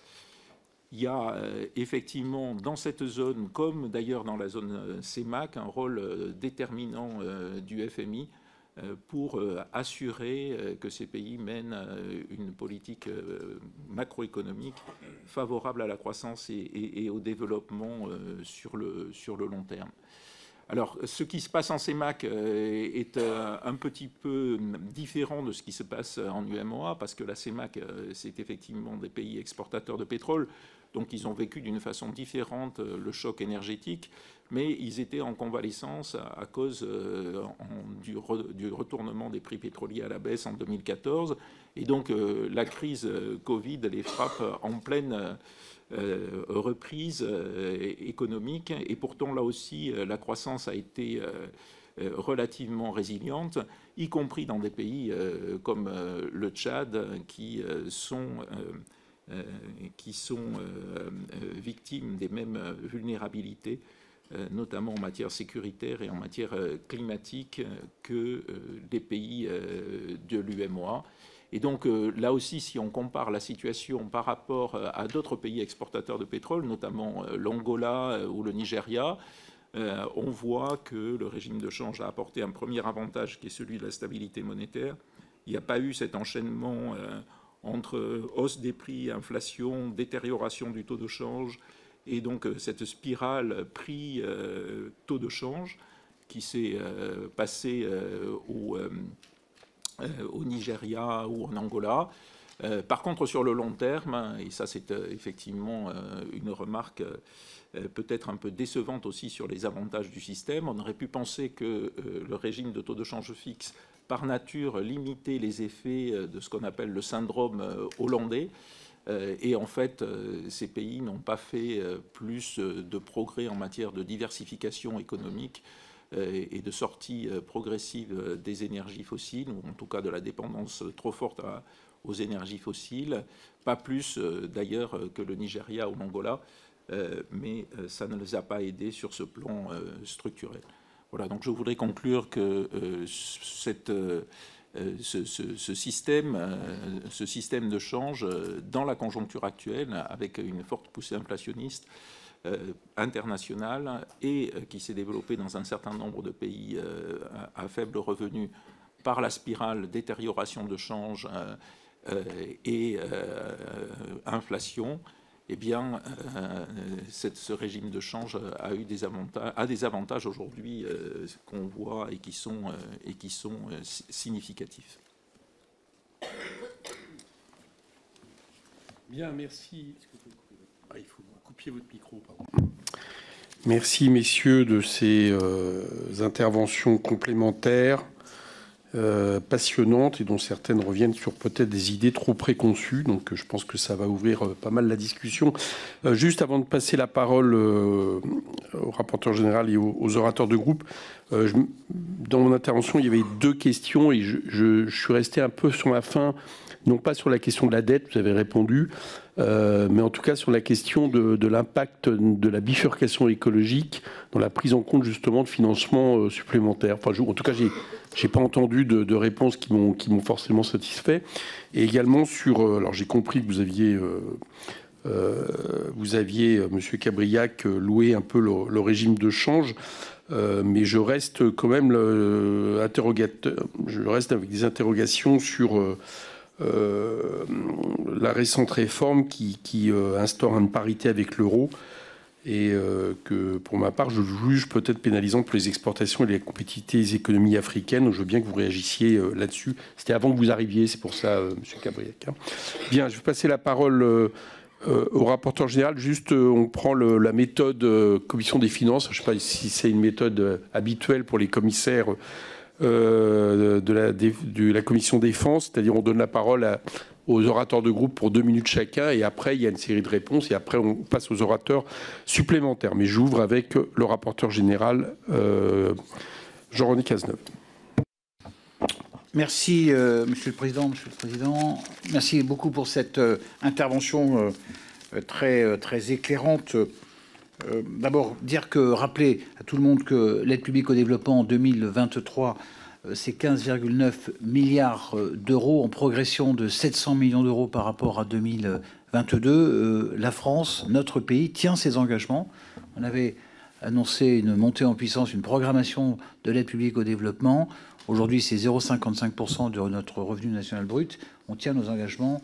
Et c'est important de le rappeler. J'aurai 4 questions rapides. La première, c'est que la France, justement dans cette aide, continue à comptabiliser l'annulation de dettes et généralement l'action sur l'endettement des pays africains. Est-ce que, c'est une pratique que moi je trouve assez normale, est-ce qu'elle est, je sais qu'elle est discutée, je voudrais bien avoir votre avis là-dessus et savoir si c'est la norme aussi pour d'autres pays qui prêtent. Deuxième question, vous avez beaucoup parlé de l'instabilité de ces pays, de l'achat des armes, aussi des sujets de transition écologique, des sujets de visa. Quel est le contrôle aujourd'hui que nous avons sur l'utilisation de cette aide publique au développement vis-à-vis de ces pays? Troisième question. Il y a eu la volonté exprimée par le président de la République de la fin du franc CFA. Quels sont les points d'attention auxquels le gouvernement sera confronté dans le cadre de la mise en œuvre de cette promesse? Est-ce que c'est une promesse qui, de votre point de vue, va être tenue, et quand? Et enfin, ma dernière question, c'est quel est le niveau de sinistralité de la dette aujourd'hui aux pays africains? Je vous remercie. Merci. On va passer à Philippe Sorez pour le groupe Renaissance pour 2 minutes. Merci, messieurs les présidents, mes chers collègues. Au nom du groupe Renaissance, je tiens tout d'abord à exprimer mes sincères remerciements à nos 3 intervenants pour leur venue ce matin au sein de nos commissions. Je veux également saluer la qualité de leurs propos et de leurs expertises qui constitueront à éclairer nos débats dans le cadre du cycle Afrique. Vous le savez, les liens historiques entre la France et l'Afrique se distinguent particulièrement par le soutien et la coopération dans 2 domaines clés, la défense et la monnaie.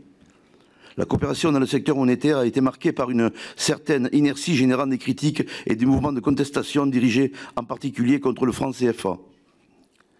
Ainsi, en mai 2020, le président ivoirien Alassane Ouattara et le président français Emmanuel Macron ont officiellement validé la réforme du franc CFA, en reconnaissant que cette monnaie était perçue comme un vestige de la France-Afrique.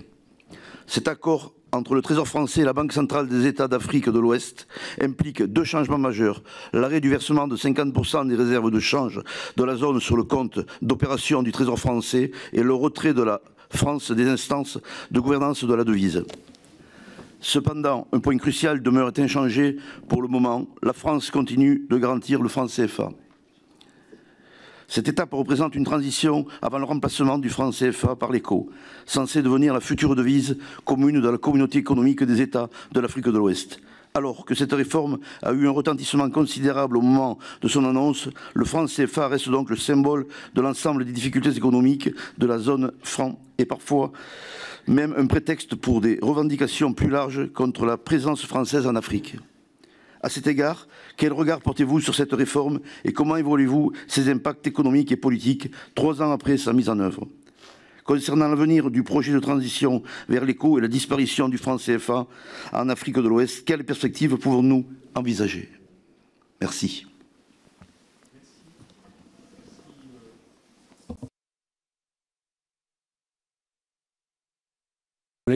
Ah pardon, merci.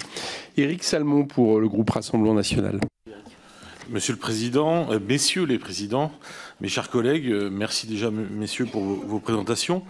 Le 28 novembre 2017, le président Emmanuel Macron a affirmé qu'il ne faisait pas du maintien de l'existence de la zone de coopération monétaire, je réutilise votre expression, des francs CFA un dogme. Il a rappelé l'importance du respect de la souveraineté des États africains en la matière.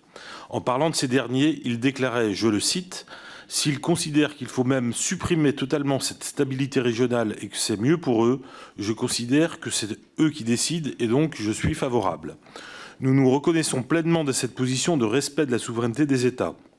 Un certain nombre de pays ont fait le choix de quitter la zone de coopération monétaire franc-CFA, comme la Guinée ou la Mauritanie.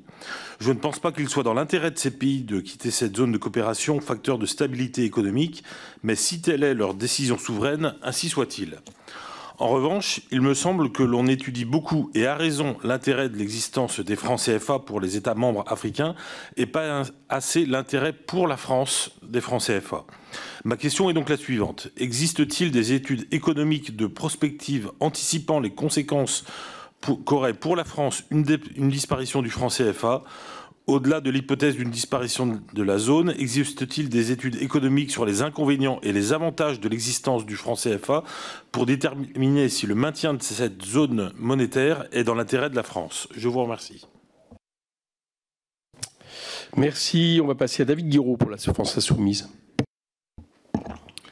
Merci Monsieur le Président. Merci à vous pour cette audition très intéressante. Je rappelle quelques-unes de nos positions qui tiennent à dire qu'il faut annuler en partie les dettes d'États africains, de permettre aux pays africains des zones CFA, dont la partie ouest est devenue zone éco, d'avoir une monnaie dont ils soient les seuls maîtres et dont ils puissent définir les contours. Et chez nous, consacrer 0,7% de notre revenu national brut à l'aide publique au développement. En octobre 2023, un entretien d'Émilie Lafitteau qui a été publié par l'IRIS dresse 3 scénarios pour l'avenir monétaire des États qui utilisent le franc CFA. D'abord, une monnaie commune aux 15 pays de la CEDEAO. Ensuite, la création d'une monnaie unique au sein de l'UEMOA. Et enfin, la fin d'une monnaie commune et la création de monnaie nationale. Quel scénario à vous semble le plus probable? Dans quelle mesure est-ce que les trajectoires politiques et sécuritaires auxquelles font face certains États pourraient influencer ces trajectoires politiques? Et enfin, dans la mesure où la mise en œuvre de projets d'émancipation économique et financière annoncés par les présidents Macron et Ouattara en décembre 2019 est aujourd'hui, il faut le reconnaître, au point mort, comment permettre aux pays africains des zones CFA d'avoir une monnaie dont ils soient les seuls maîtres et dont ils puissent définir les contours tout en leur garantissant une stabilité monétaire? Je vous remercie. Merci. Jean-Louis Thiéraut pour Les Républicains. Merci, messieurs les présidents, mes chers collègues.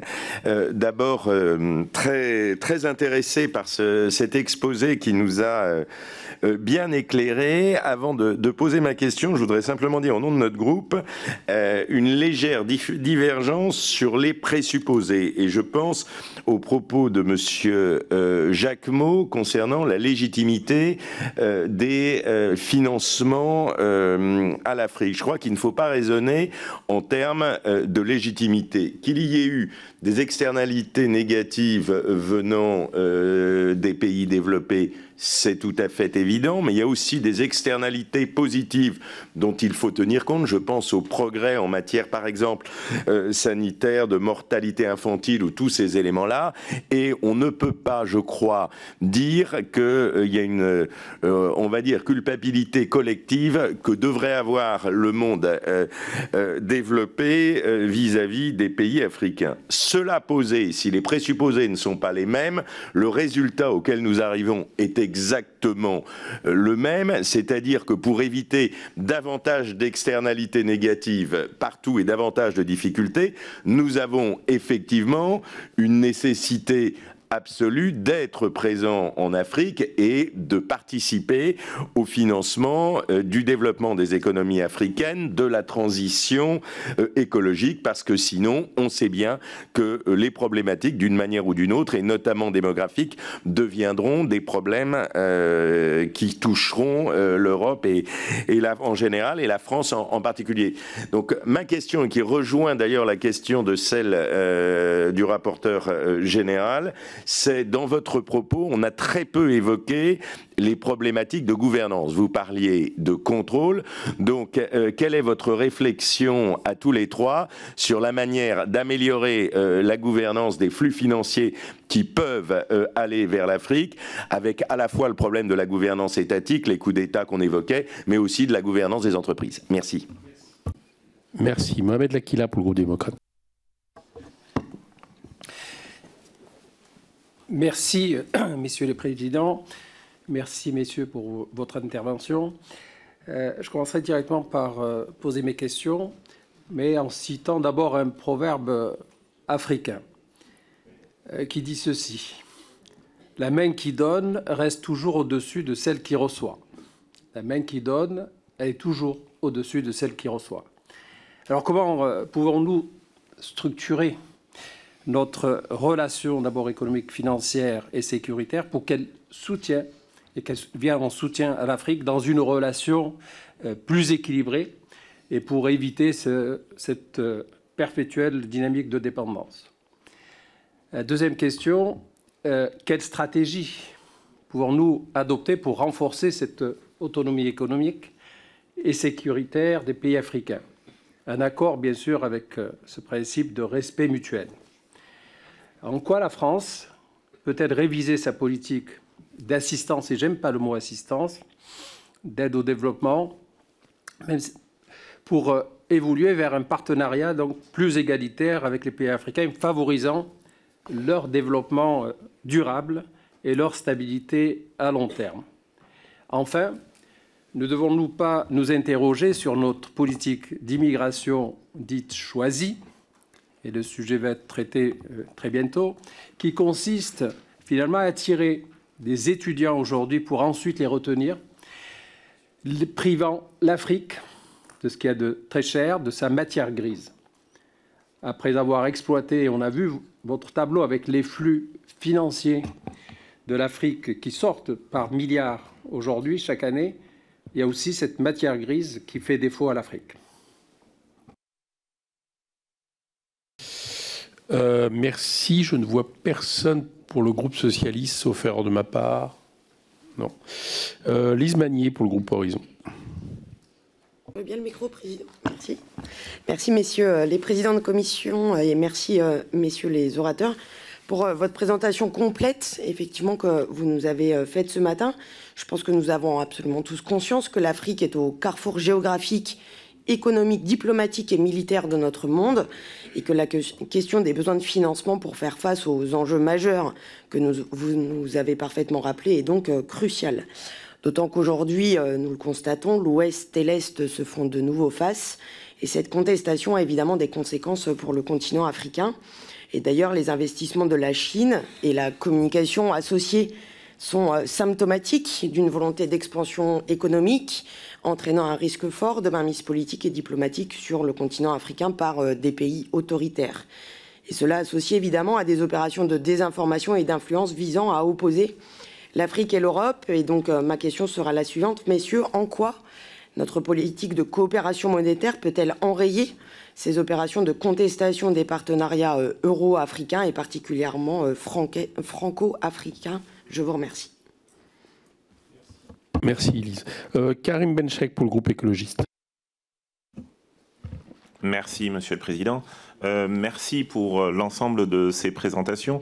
Je retiens particulièrement les besoins de financement qui ont été exprimés à un moment donné pour dire qu'aujourd'hui, nous avons besoin de 285 milliards pour la période post-Covid et 200 milliards par an pour atteindre les objectifs du développement.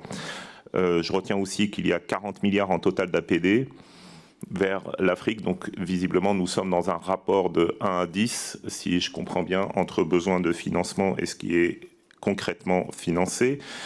J'ai retenu aussi l'intéressant graphique montrant une corrélation entre financement des armées et coup d'État militaire. Est-ce qu'il serait pertinent de faire un graphique sur la même période entre démantèlement du réseau diplomatique au sens large et détérioration de la relation avec certains pays?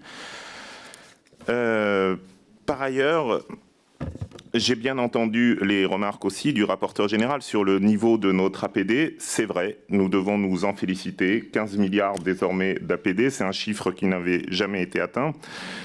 Mais nous savons aussi, par ailleurs, que nos outils de coopération en matière de développement reposent essentiellement sur du prêt, car les 15 milliards, si nous retranchons la partie bonification de prêt, si nous retranchons la partie consacrée à l'asile, si nous retranchons la partie recherche, si nous retranchons la partie études, en gros, il ne reste plus beaucoup de subventions nettes et on repose notre outil de coopération principalement sur du prêt. Or, pensez-vous que cet outil nous permet est le plus pertinent aujourd'hui pour répondre aux défis que nous voyons en Afrique subsaharienne et surtout pour cibler les zones que nous considérons comme prioritaires? Merci. Merci. Jean-Marc Tellier pour le groupe GDR. Oui, merci, messieurs les présidents, chers collègues. Tout d'abord, je voudrais remercier les différents orateurs. Le 18 octobre dernier était publié le rapport de la Banque de France sur la coopération monétaire entre la France et l'Afrique. À la lecture de celui-ci, j'en arrive à plusieurs conclusions. Tout d'abord, l'Afrique a besoin de financement massif et de création monétaire. La France doit cesser sa mise sous dépendance de la zone du franc CFA. Mais plus encore, elle doit agir au plan international pour changer radicalement les règles d'attribution des DTS du FMI. Au-delà d'une nouvelle distribution des DTS non utilisés par les pays riches qui se fait actuellement au compte-gouttes, une réforme des conditions d'émission des DTS devrait favoriser les critères de lutte contre la pauvreté et le financement à grande échelle de la transition économique et écologique du continent africain. Par ailleurs, les pays africains ont besoin de nouvelles recettes fiscales et nous devrions y consacrer des efforts en cohérence avec la réalisation des objectifs contenus dans le pacte international relatif aux droits économiques et sociaux et culturels que la France a ratifié. Il est souvent dit, l'Afrique est notre avenir, mais elle est d'abord l'avenir des Africains. Et c'est par là que tout doit commencer et qu'avec eux, nous devrons surmonter les défis communs en matière sociale, climatique et environnementale. Ainsi, j'aurai deux interrogations concernant les besoins de recettes fiscales. Pourquoi ne pas flécher au moins de 10% l'aide publique au développement vers le soutien et au renforcement des systèmes fiscaux de ces pays pour leur donner des moyens budgétaires de développement et de financement endogène? Enfin, alors que les pays africains souhaitent retrouver de la souveraineté monétaire, comment expliquer que 81% des stocks d'or de la Banque centrale des États d'Afrique de l'Ouest est toujours détenu par la Banque de France? Je vous remercie. Merci, chers collègues. Michel Castellani pour le groupe Lyot. Charles de Courson. Oui, l'Afrique est le continent dont la population croît le plus vite dans le monde, ce qui crée des besoins considérables en matière d'éducation, de santé, de logement et tout simplement de développement économique. Or, monsieur l'ambassadeur, vous signalez que le taux de croissance économique de l'Afrique ne peut absorber cette croissance démographique. Donc, quelles sont les grandes mesures qui permettraient d'ajuster l'offre et la demande en la matière? Car si on ne réussit pas à l'ajuster, on aura des émigrations massives, on aura à l'intérieur de l'Afrique et entre l'Afrique et l'Europe, on aura ces coups d'État militaires, enfin permanents, des régimes autoritaires qui s'installent un peu partout. Bon, voilà, c'est ce qui nous pend.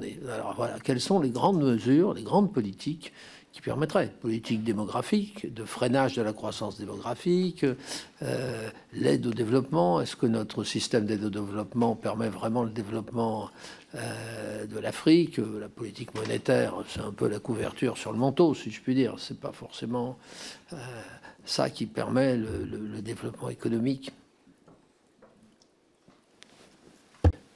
Merci. Comme on est borné par le temps, c'est-à-dire à 11h, on doit rendre la salle, on va passer aux questions supplémentaires. Donc je repasse la parole à mon coprésident du jour. Et là, c'est pas plus d'une minute par personne. Merci. Très bien, merci Monsieur le Président. La parole est à Valérie Bazin-Malgras. Merci Monsieur le Président. Mes chers collègues, messieurs, je vous remercie pour vos propos liminaires. La situation financière en Afrique est préoccupante. L'endettement en Afrique subsaharienne a presque doublé en 10 ans, passant de 30% du PIB en 2013 à environ 60% du PIB en 2022. Ceci induit que le coût du remboursement de la dette a aussi augmenté. Le ratio paiement d'intérêts et recettes a été multiplié par plus de 2 depuis le début des années 2010. Plus de la moitié des pays en Afrique subsaharienne présentent un risque de surendettement élevé ou sont en surendettement. Effectivement, l'augmentation des taux d'intérêt entraîne des difficultés de remboursement, notamment pour les pays endettés. Cela accroît le fardeau financier, rend les remboursements plus coûteux et influence négativement l'économie. La situation est très inquiétante. J'aimerais savoir, messieurs, quelles actions spécifiques vous recommandez pour atténuer ces problèmes de remboursement liés à l'augmentation des taux d'intérêt? Je vous remercie. Merci. La parole est à Yannick Favennec-Bécaud. Merci, Monsieur le Président. Avec le budget consacré à l'AFD, la France est dotée d'un outil de développement très puissant. Pour autant, il est peu visible sur le terrain puisque les populations concernées l'ignorent et ne l'associent pas à l'amélioration de leur situation. Alors, que préconisez-vous pour réformer la stratégie politique de l'AFD? Comment rendre cette action plus visible et lisible pour les populations? Que préconisez-vous concernant la réforme du franc CFA? La France doit-elle, selon vous, attendre la décision des pays concernés ou faut-il leur fixer une échéance? Je vous remercie. Merci. La parole est à Patrick Hetzel. Merci beaucoup, Monsieur le Président. Messieurs les Présidents, merci beaucoup de nous avoir permis d'avoir cet échange ce matin. Ma question s'adresse à Monsieur Ross. En fait, dans votre intervention, Monsieur Ross, vous avez insisté sur le fait que dans un passé récent, il y a eu des investissements chinois assez conséquents sur le continent africain. Et vous avez précisé dans un second temps qu'il y avait sur un certain nombre de pays désormais un recul de ces investissements chinois. Est-ce que vous pouvez simplement nous préciser quelle a été la hauteur de ces investissements chinois au cours de la dernière décennie et quels sont les pays qui sont aujourd'hui concernés par un retrait d'investissement de la part de la Chine, puisqu'on voit bien que cela entre très largement en conflit avec un certain nombre de politiques à la fois françaises et européennes. Je vous remercie. Merci. Enfin, la parole est à Marie-Christine Dalloz. Merci, messieurs les présidents. Merci pour vos interventions, messieurs, à vos différents titres. Je voudrais que vous puissiez nous confirmer les propos de monsieur Jacquemot, à savoir quand il dit que les besoins financiers sont considérables. Est-ce que vous êtes d'accord avec l'évaluation qu'il a donnée? Enfin, les accords de coopération dite monétaire, est-ce que dans ces accords de coopération, il est prévu d'aider les pays d'Afrique subsaharienne à traiter les 90 milliards d'euros de flux financiers perdus annuellement, parce que ça, c'est quand même une conséquence directe sur l'économie. Et enfin, ma dernière question, vous dites que dans les pays de la CEMAC, l'inflation en 2023 va être estimée à 5,7, que la croissance du PIB sera de 2,7. Le delta est assez conséquent quand même. Et quels sont les impacts que vous imaginez par rapport notamment à la capacité de remboursement de la dette? Merci, mes chers collègues, pour l'ensemble de cette question. Alors, il nous reste 30 minutes et nous avons 3 orateurs. Alors, Même si je ne suis pas membre de la commission des finances, j'arrive à calculer un budget de temps pour chacun d'environ 10 minutes. Mais avant cela, nous avons une dernière intervention de M. Castellani. Oui, merci, Président. Merci au rapporteur. Non, j'aimerais intervenir juste une seconde sur les éléments suivants. La croissance démographique en Afrique a été l'an dernier de 23 pour 1000. 23,4 exactement. Ce qui signifie que quand il y avait 1000 Africains au 1er janvier, ils étaient 1023 au 31 décembre. C'est une croissance considérable qui nous interpelle. Ça veut dire que pour augmenter le revenu individuel, le revenu moyen individuel, donc le développement, cela supposerait une formation brute de capital tout à fait considérable, que l'on peut d'ailleurs calculer, mais ce n'est pas l'endroit ici. Donc ma question est la suivante. Est-ce que l'endettement africain auprès de la France, en particulier, vous semble-t-il vraiment un vecteur de développement? Est-ce que ces dons ou ces prêts vont-ils vraiment toujours faire des secteurs moteurs et inducteurs de développement? Merci. Merci. Je vous propose de donner la parole à nos orateurs dans l'ordre inverse de l'intervention initiale. La parole est donc à M. Gabriac de la Banque de France. Oui, merci Monsieur le rapporteur. Je vais commencer peut-être par répondre à la question du Président sur le système de change. Est-ce qu'il pénalise la compétitivité des pays de la coopération monétaire Afrique-France?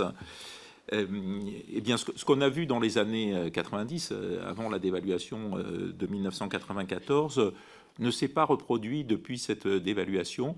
Si on regarde les estimations que fait le FMI, le taux de change n'a jamais été, depuis cette dévaluation de 1994, durablement surévalué par rapport au taux de change d'équilibre. Il n'a pas non plus été durablement sous-évalué.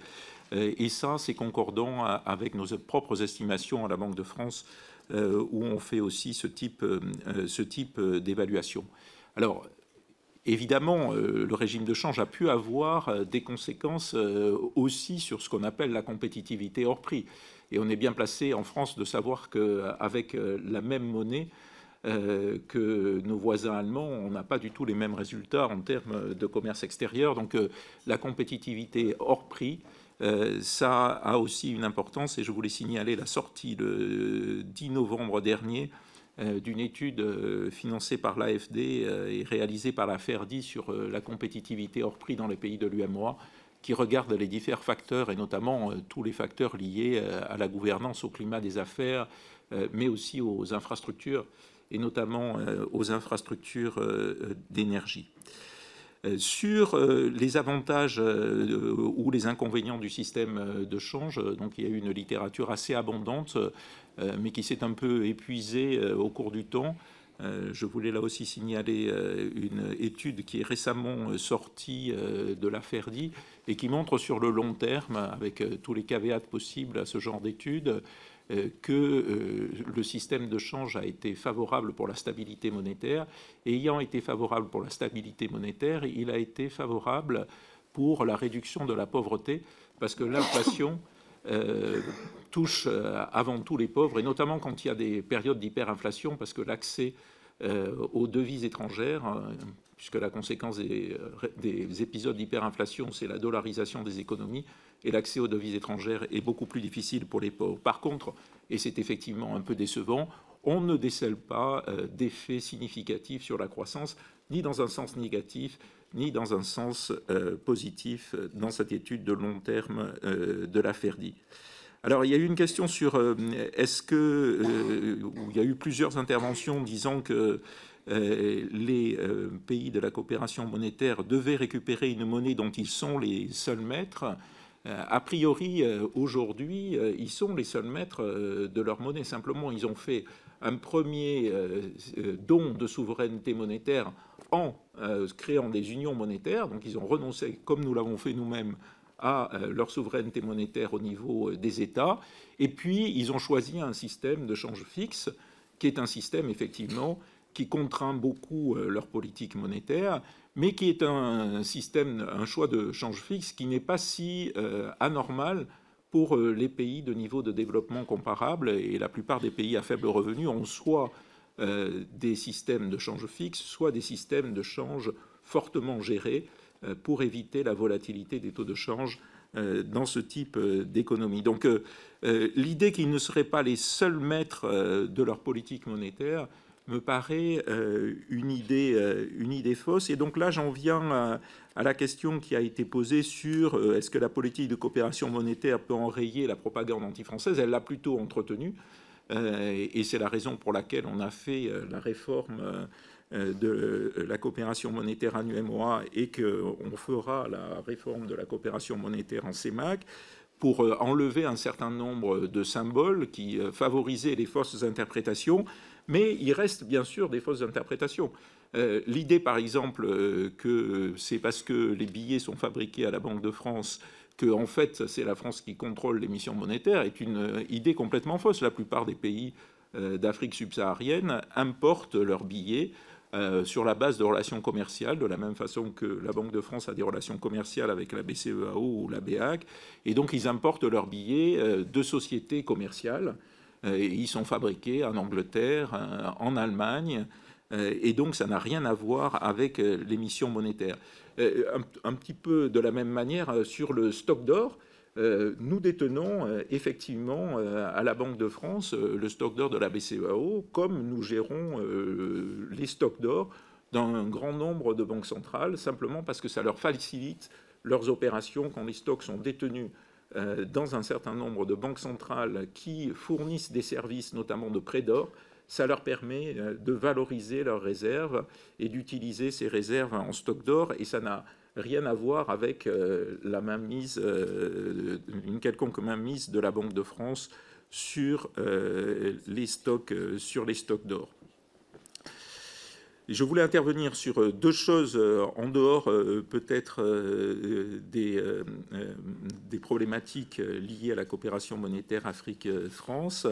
La première, c'était sur une question sur la fuite des cerveaux. Donc là, je voulais signaler des travaux, notamment du professeur Hillel Rapoport, qui montrent qu'il y a des effets positifs qui, au cas par cas, dont il faut au cas par cas tenir compte sur la fuite des cerveaux. D'abord, parce que ça encourage une diaspora qui est encore plus active dans les relations avec les pays, entre les pays de départ et les pays d'accueil, ce qui génère de la croissance. Il y a bien sûr aussi la génération de remises de travailleurs émigrés qui fournit aussi des financements. Comme vous le savez, dans le monde, les remises de travailleurs émigrés ont dépassé maintenant les volumes d'APD, donc c'est une source de financement importante. On n'en a pas parlé, mais il y a aussi un élément qu'il ne faut pas oublier, c'est que la possibilité de partir à l'étranger et d'émigrer pour valoriser ses compétences renforce l'attractivité de l'éducation, et notamment de l'éducation supérieure dans un certain nombre de pays. Donc les effets de la fuite des cerveaux ne sont pas forcément tous négatifs, il y en a des positifs, et au cas par cas, il faut faire la balance sur ces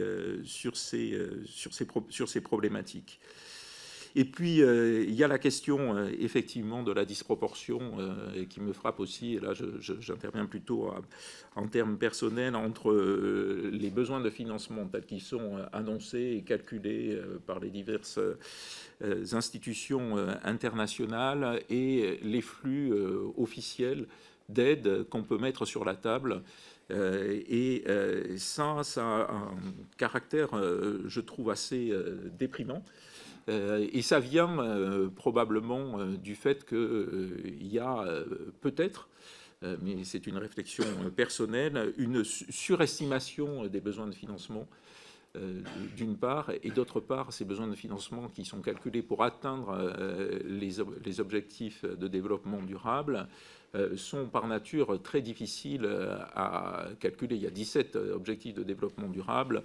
Un certain nombre de pays africains sont très loin, on est déjà en retard, et donc ça conduit peut-être à une surévaluation des besoins de financement tels que on les voit dans les échanges dans les cercles internationaux ou évalués par les organisations internationales.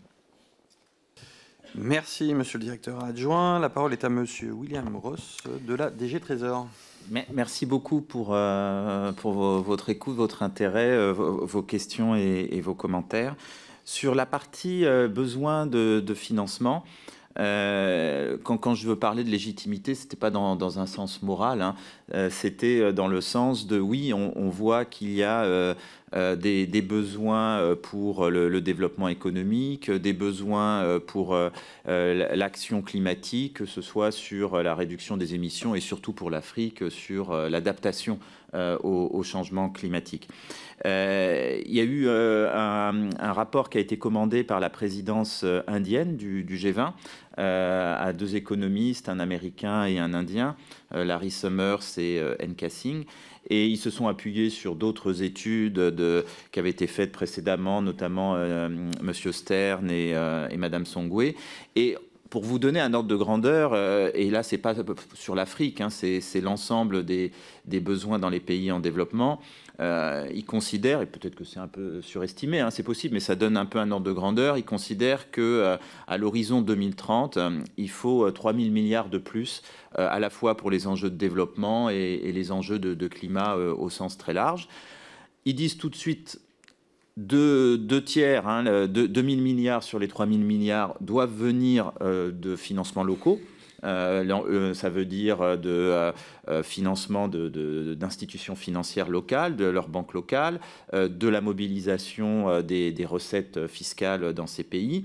Et ils évaluent à 1 milliard ce qui doit venir, on va dire, de l'extérieur. Des pays en développement. Et ensuite, c'est un peu à la hache, hein, mais c'est juste pour avoir un ordre de grandeur, ils considèrent que sur ce qui doit venir de l'extérieur, il y a 500 milliards qui doit être de la Official Development, hein, ODA, flux de développement, flux d'aide au développement, et puis 500 autres qui sont de la mobilisation de la finance privée, on va dire, des pays riches.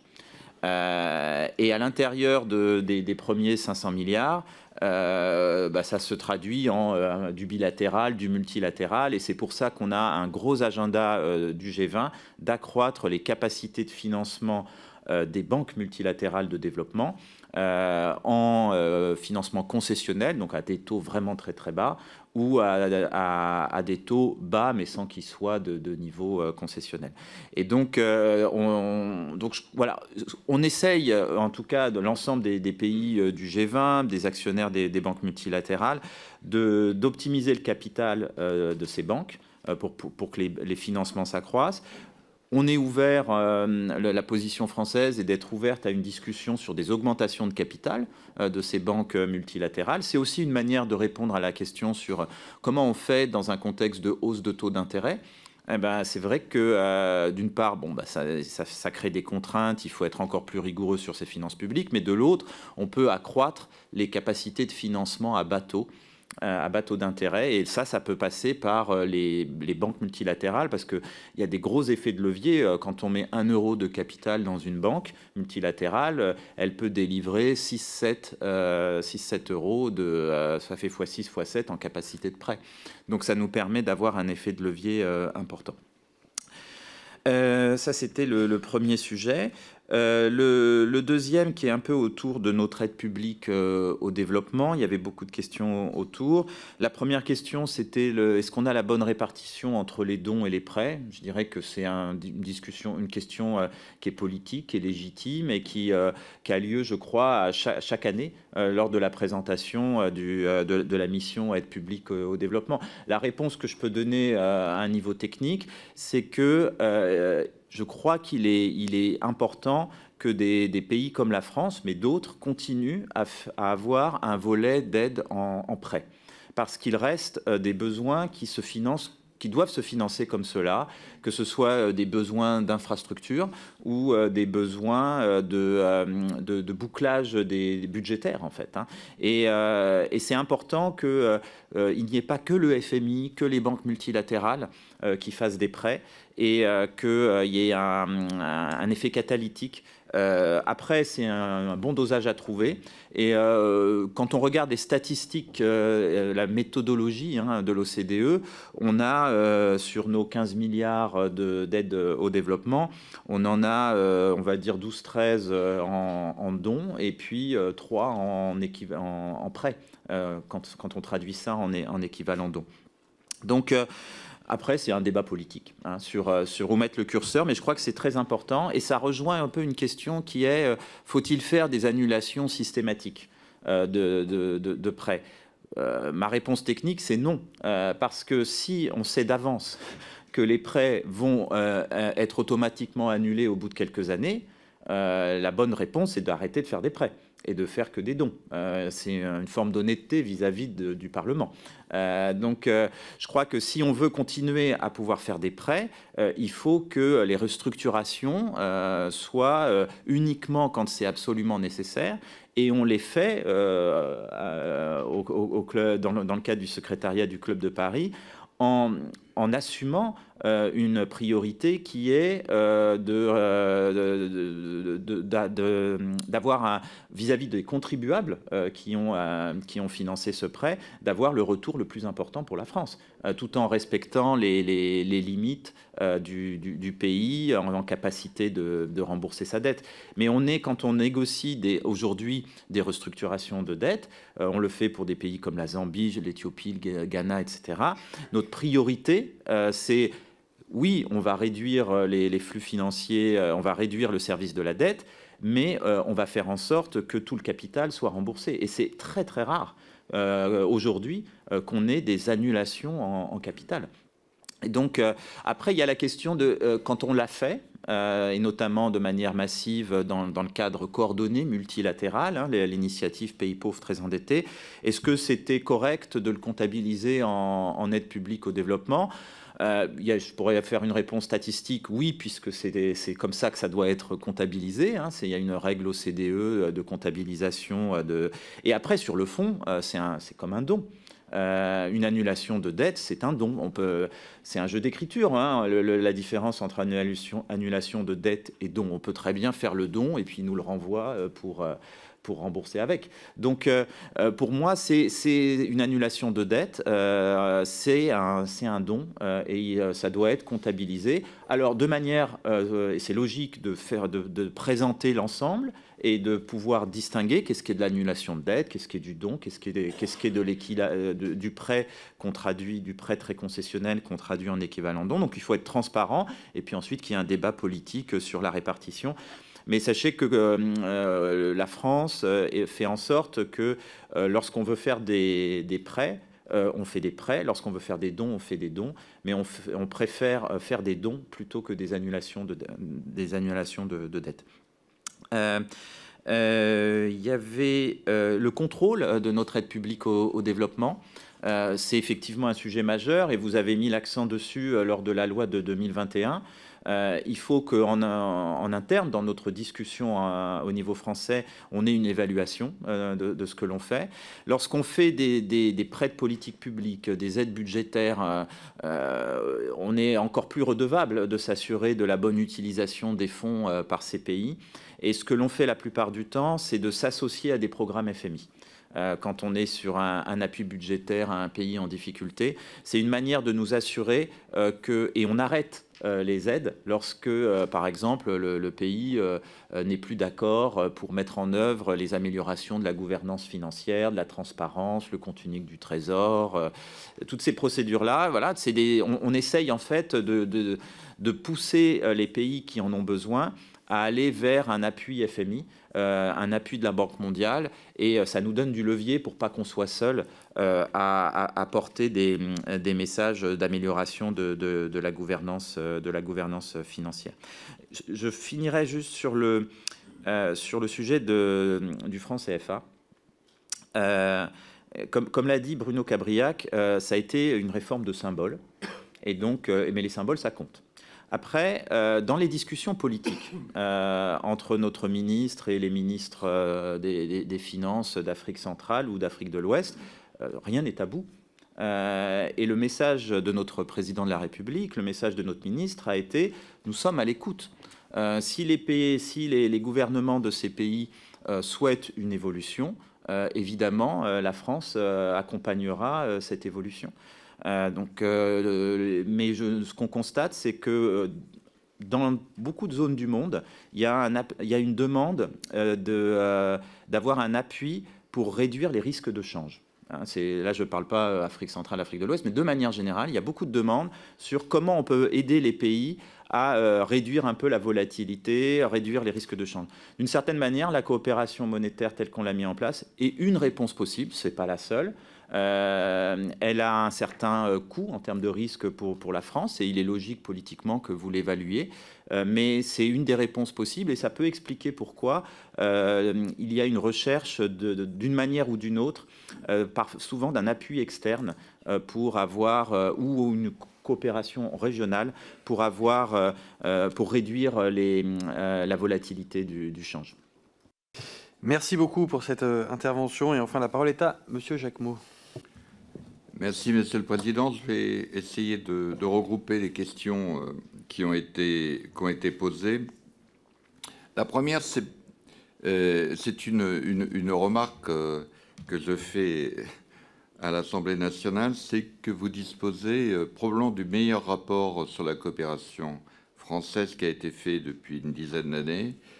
Ça fait 50 ans que je m'occupe de ces questions, donc j'ai un peu de recul. C'est le rapport Berville, et qui a débouché sur un texte de loi le 4 août 2021, que vous avez adopté, je crois, sans vote contre, et qui est un texte qui a été travaillé avec l'ensemble des acteurs,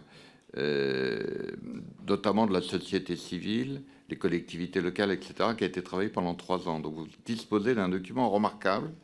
Et je regrette d'ailleurs, mais je me permets de dire ça, que dans le rapport Tabarot-Bruno-Fuchs, il soit à peine cité. Alors que c'est certainement un document de référence. Malheureusement, il est largement remis en cause, et là je parle en tant que citoyen, par les décisions du CICID de juillet dernier, qui remet en avant, qui met en cause un certain nombre de principes de base, notamment en matière de déliement de l'aide. Donc, cette question du contrôle de l'APD est largement, et de l'efficacité de l'APD est largement traitée dans ce document. Et à cette occasion, lors d'audition, je me suis permis d'expliquer, j'ai été directeur du développement et de la coopération dans l'ancien ministère de la coopération, et j'ai été le premier dans le ministère des Affaires étrangères, pour dire qu'il est très difficile de voler de l'argent de l'APD française. Le système de contrôle aujourd'hui, jusqu'au dernier centime, pour s'assurer que de l'APD qui transite par des collectivités locales, des ONG, etc., ne sert pas à des opérations de blanchiment ou à des financements de terrorisme, est extrêmement sévère, jusqu'au dernier bénéficiaire. Ce qui d'ailleurs techniquement est très difficile à mettre en œuvre, vous imaginez bien, dans des pays où il n'y a pas d'état civil, etc., etc. Mais enfin, on est soumis à des audits permanents sur nos opérations. Donc il est très difficile, que ce soit sur du prêt ou sur du don. J'ai dit très difficile, je n'ai pas dit impossible, mais impossible, nul n'est tenu, de détourner de l'argent public. Maintenant, la question fondamentale est de savoir si la destination de cet argent est la plus optimale en termes de besoins. À cet égard, je voudrais juste dire une deuxième chose, c'est que le portefeuille des projets, puisqu'on parle d'annulation de la dette, on parle d'augmentation des ressources, mais encore faut-il savoir à quoi les destiner. Le portefeuille de projets, c'est sur un portefeuille, il y a 90% des projets que nous avons en portefeuille qui ne sont pas financés. Et très souvent, ce n'est pas une question de financement, c'est une question de capacité de mise en œuvre. Le cas le plus spectaculaire et le plus connu qui est fréquemment cité, c'est celui du Grand Dinga, le barrage à l'embouchure du Congo, en territoire des Républiques démocratiques du Congo, dont on parle depuis 20 ans, dont la puissance est 2 fois le plus grand barrage chinois, et attend encore une capacité de mise en œuvre pour pouvoir assurer remplir pratiquement les besoins sur la moitié du continent africain. C'est un exemple parmi beaucoup d'autres. Nous avons en disponible un paquet de projets, notamment dans le domaine des infrastructures, qui ne trouvent pas, non pas un financement, qui, s'il y avait une véritable capacité de mise en œuvre et une démonstration de la pertinence du projet, trouverait un financement, que celui-ci soit public ou privé. Deuxième chose, je n'ai pas employé le mot de culpabilité de l'Occident vis-à-vis de qui que ce soit. Ça ne fait pas partie de mon vocabulaire. J'ai été diplomate, donc je m'interdirais bien d'employer Je pourrais dire plus précisément qu'il y a des problèmes de responsabilité croisée et de solidarité à l'échelle planétaire en ce qui concerne. Et je mets en évidence un continent qui ne produit pas de CO2, mais qui en revanche a des capacités de captation de CO2 très importantes, et que c'est un service environnemental, et dans la logique économique, ce service environnemental doit trouver un financement. C'est tout ce que je dis. Je dis pas davantage, quel qu'il soit. Sur le contrôle de l'APD, je pourrais déboucher sur un sujet qui tient à cœur visiblement certains d'entre vous, et j'en suis ravi, c'est de renforcer la capacité, en particulier des ambassades, dans le contrôle de l'APD qui transite par l'Agence française de développement. C'est un sujet, ça fait un demi-siècle qu'on parle de la tutelle de l'AFD, hein. C'est récurrent, et de son émancipation, notamment vis-à-vis d'une de ces deux tutelles qui est le ministère des Affaires étrangères. Mais localement, et je suis bien placé pour le dire, la capacité de l'ambassade à pouvoir gérer l'ensemble des partenariats français, y compris privés, par le truchement des chambres de commerce, etc., est un vrai sujet. Et il est sûr que la mise en cause du statut d'ambassadeur par le gouvernement est un handicap terrible, lorsque l'on sait que pour travailler dans certains pays africains, il faut un apprentissage long qui passe par tout un circuit et qui vous amène 15 ans après à être en mesure de pouvoir appréhender les réalités anthropologiques, sociologiques, politiques, linguistiques d'un pays. Et ce n'est pas en étant parachuté que vous pourrez faire ce métier dans de bonnes conditions et surtout servir au mieux la France. Alors, juste, je profitais de cette audience, j'ai encore 2-3 minutes, pour dire une chose. J'étais très proche de la situation au Niger, pour toute une série de raisons. Et ce qui m'apparaît extrêmement grave dans la situation du Niger, qui a connu un coup d'État, comme vous le savez, au début du mois de juillet, et que nous avons géré, je ne discuterai pas de la manière dont a été géré, puisque le rapport d'abord Fuchs l'évoque, mais je dirais qu'on n'a pas parlé des Nigériens, des 25 millions de Nigériens, qui, du jour au lendemain, se sont trouvés sous sanction de la CEDEAO, indirectement appuyés par la France, pas de médicaments, pas de produits vivriers, plus d'essence, plus d'énergie. Simultanément, la France a décidé d'arrêter son APD. Ça veut dire que nous, je préside un réseau de 17 ONG françaises, nous avons été obligés de suspendre, nous avons licencié plus de 50 personnes, Nigériens. Nous avons suspendu tous nos programmes en direction de la mère et de l'enfant, de la lutte contre la malnutrition, l'insertion des jeunes, la promotion de l'agroécologie, des dizaines et des dizaines de projets en direction des populations les plus vulnérables. Nous avons dit, la France arrête de vous aider. Vous imaginez comment ça contribue au ressentiment anti-français, ces deux mesures? Si vous ajoutez à ça, troisième pénalité, que la junte au pouvoir se détourne de sa mission de sécurité, de lutte contre les groupes armés pour se redistribuer les prébendes après avoir évincé un certain nombre de politiques, d'un certain nombre d'entreprises publiques, etc., etc., on est dans une situation dramatique. Et là, je parle en tant que citoyen français, et en tant que diplomate, je trouve que cette attitude est absolument contre-productive dans l'image que nous avons, alors qu'on avait un moyen. On a fait cette erreur dans le passé. On l'a fait au Togo, on l'a fait en République démocratique du Congo, ex-Zaïre. On continue de le faire sur le Mali, sur le Burkina Faso, sur le Niger, alors qu'on essaye de réfléchir sur notre image. Et là, on dégrade terriblement, tout comme la politique des visas, mais je crois que ça a été dit largement, je n'y reviens pas. Enfin, je vais me permettre, bien que ce ne soit pas du domaine de ma compétence exacte, mais ayant été au conseil d'administration de la BCEAO pendant un certain nombre d'années, juste un petit mot sur le franc CFA. Tout ce qui a été dit est parfaitement vrai.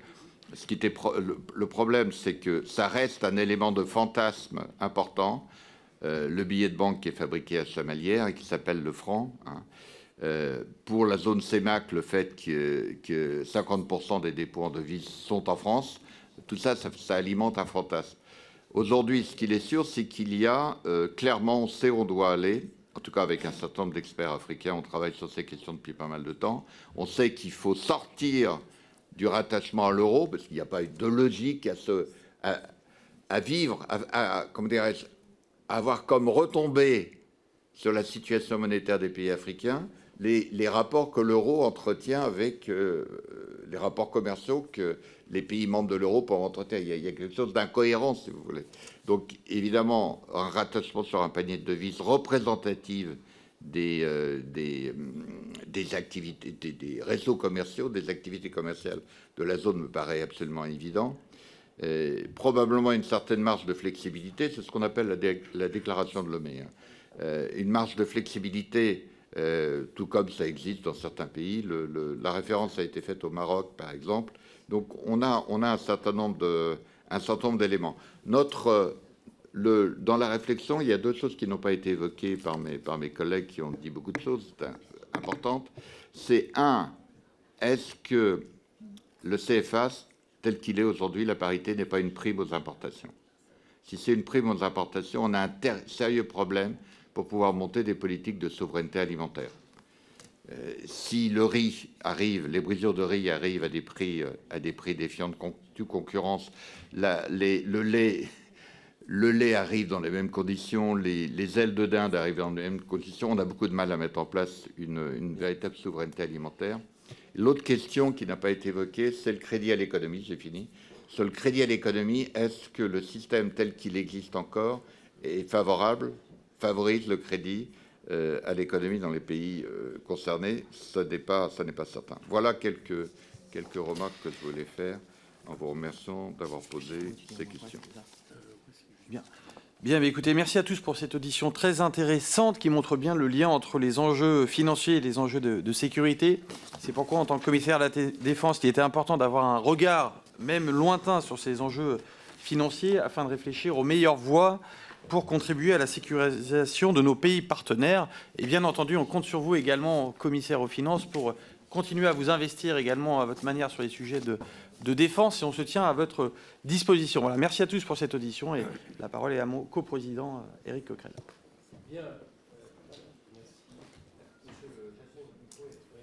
Ah, pardon. Ouais, avec les commissaires aux finances, ça n'aille pas, parce que j'ai un petit point qu'il aurait précis pour eux. Juste merci, je pense que c'était passionnant. Donc moi je suis disponible avec la commission pour qu'on renouvelle cette expérience sur des sujets croisés, finances, défense et internationale. Juste pour la commission des finances, donc là ça concerne uniquement les commissaires aux finances, il convient que nous nommions un rapporteur sur la proposition de loi numéro 1798 visant à baisser le prix des billets de train express régionaux par une fiscalité allégée, dont nous serons saisis la semaine prochaine. Je suis saisi de la candidature de M. Antoine Vermorel-Marquez qui était là tout à l'heure. S'il n'y a pas d'opposition, il en est ainsi décidé. Pas d'opposition, ça sera le cas. Et je rappelle que les membres du bureau de la commission des finances se retrouvent tout de suite en commission des finances. Merci.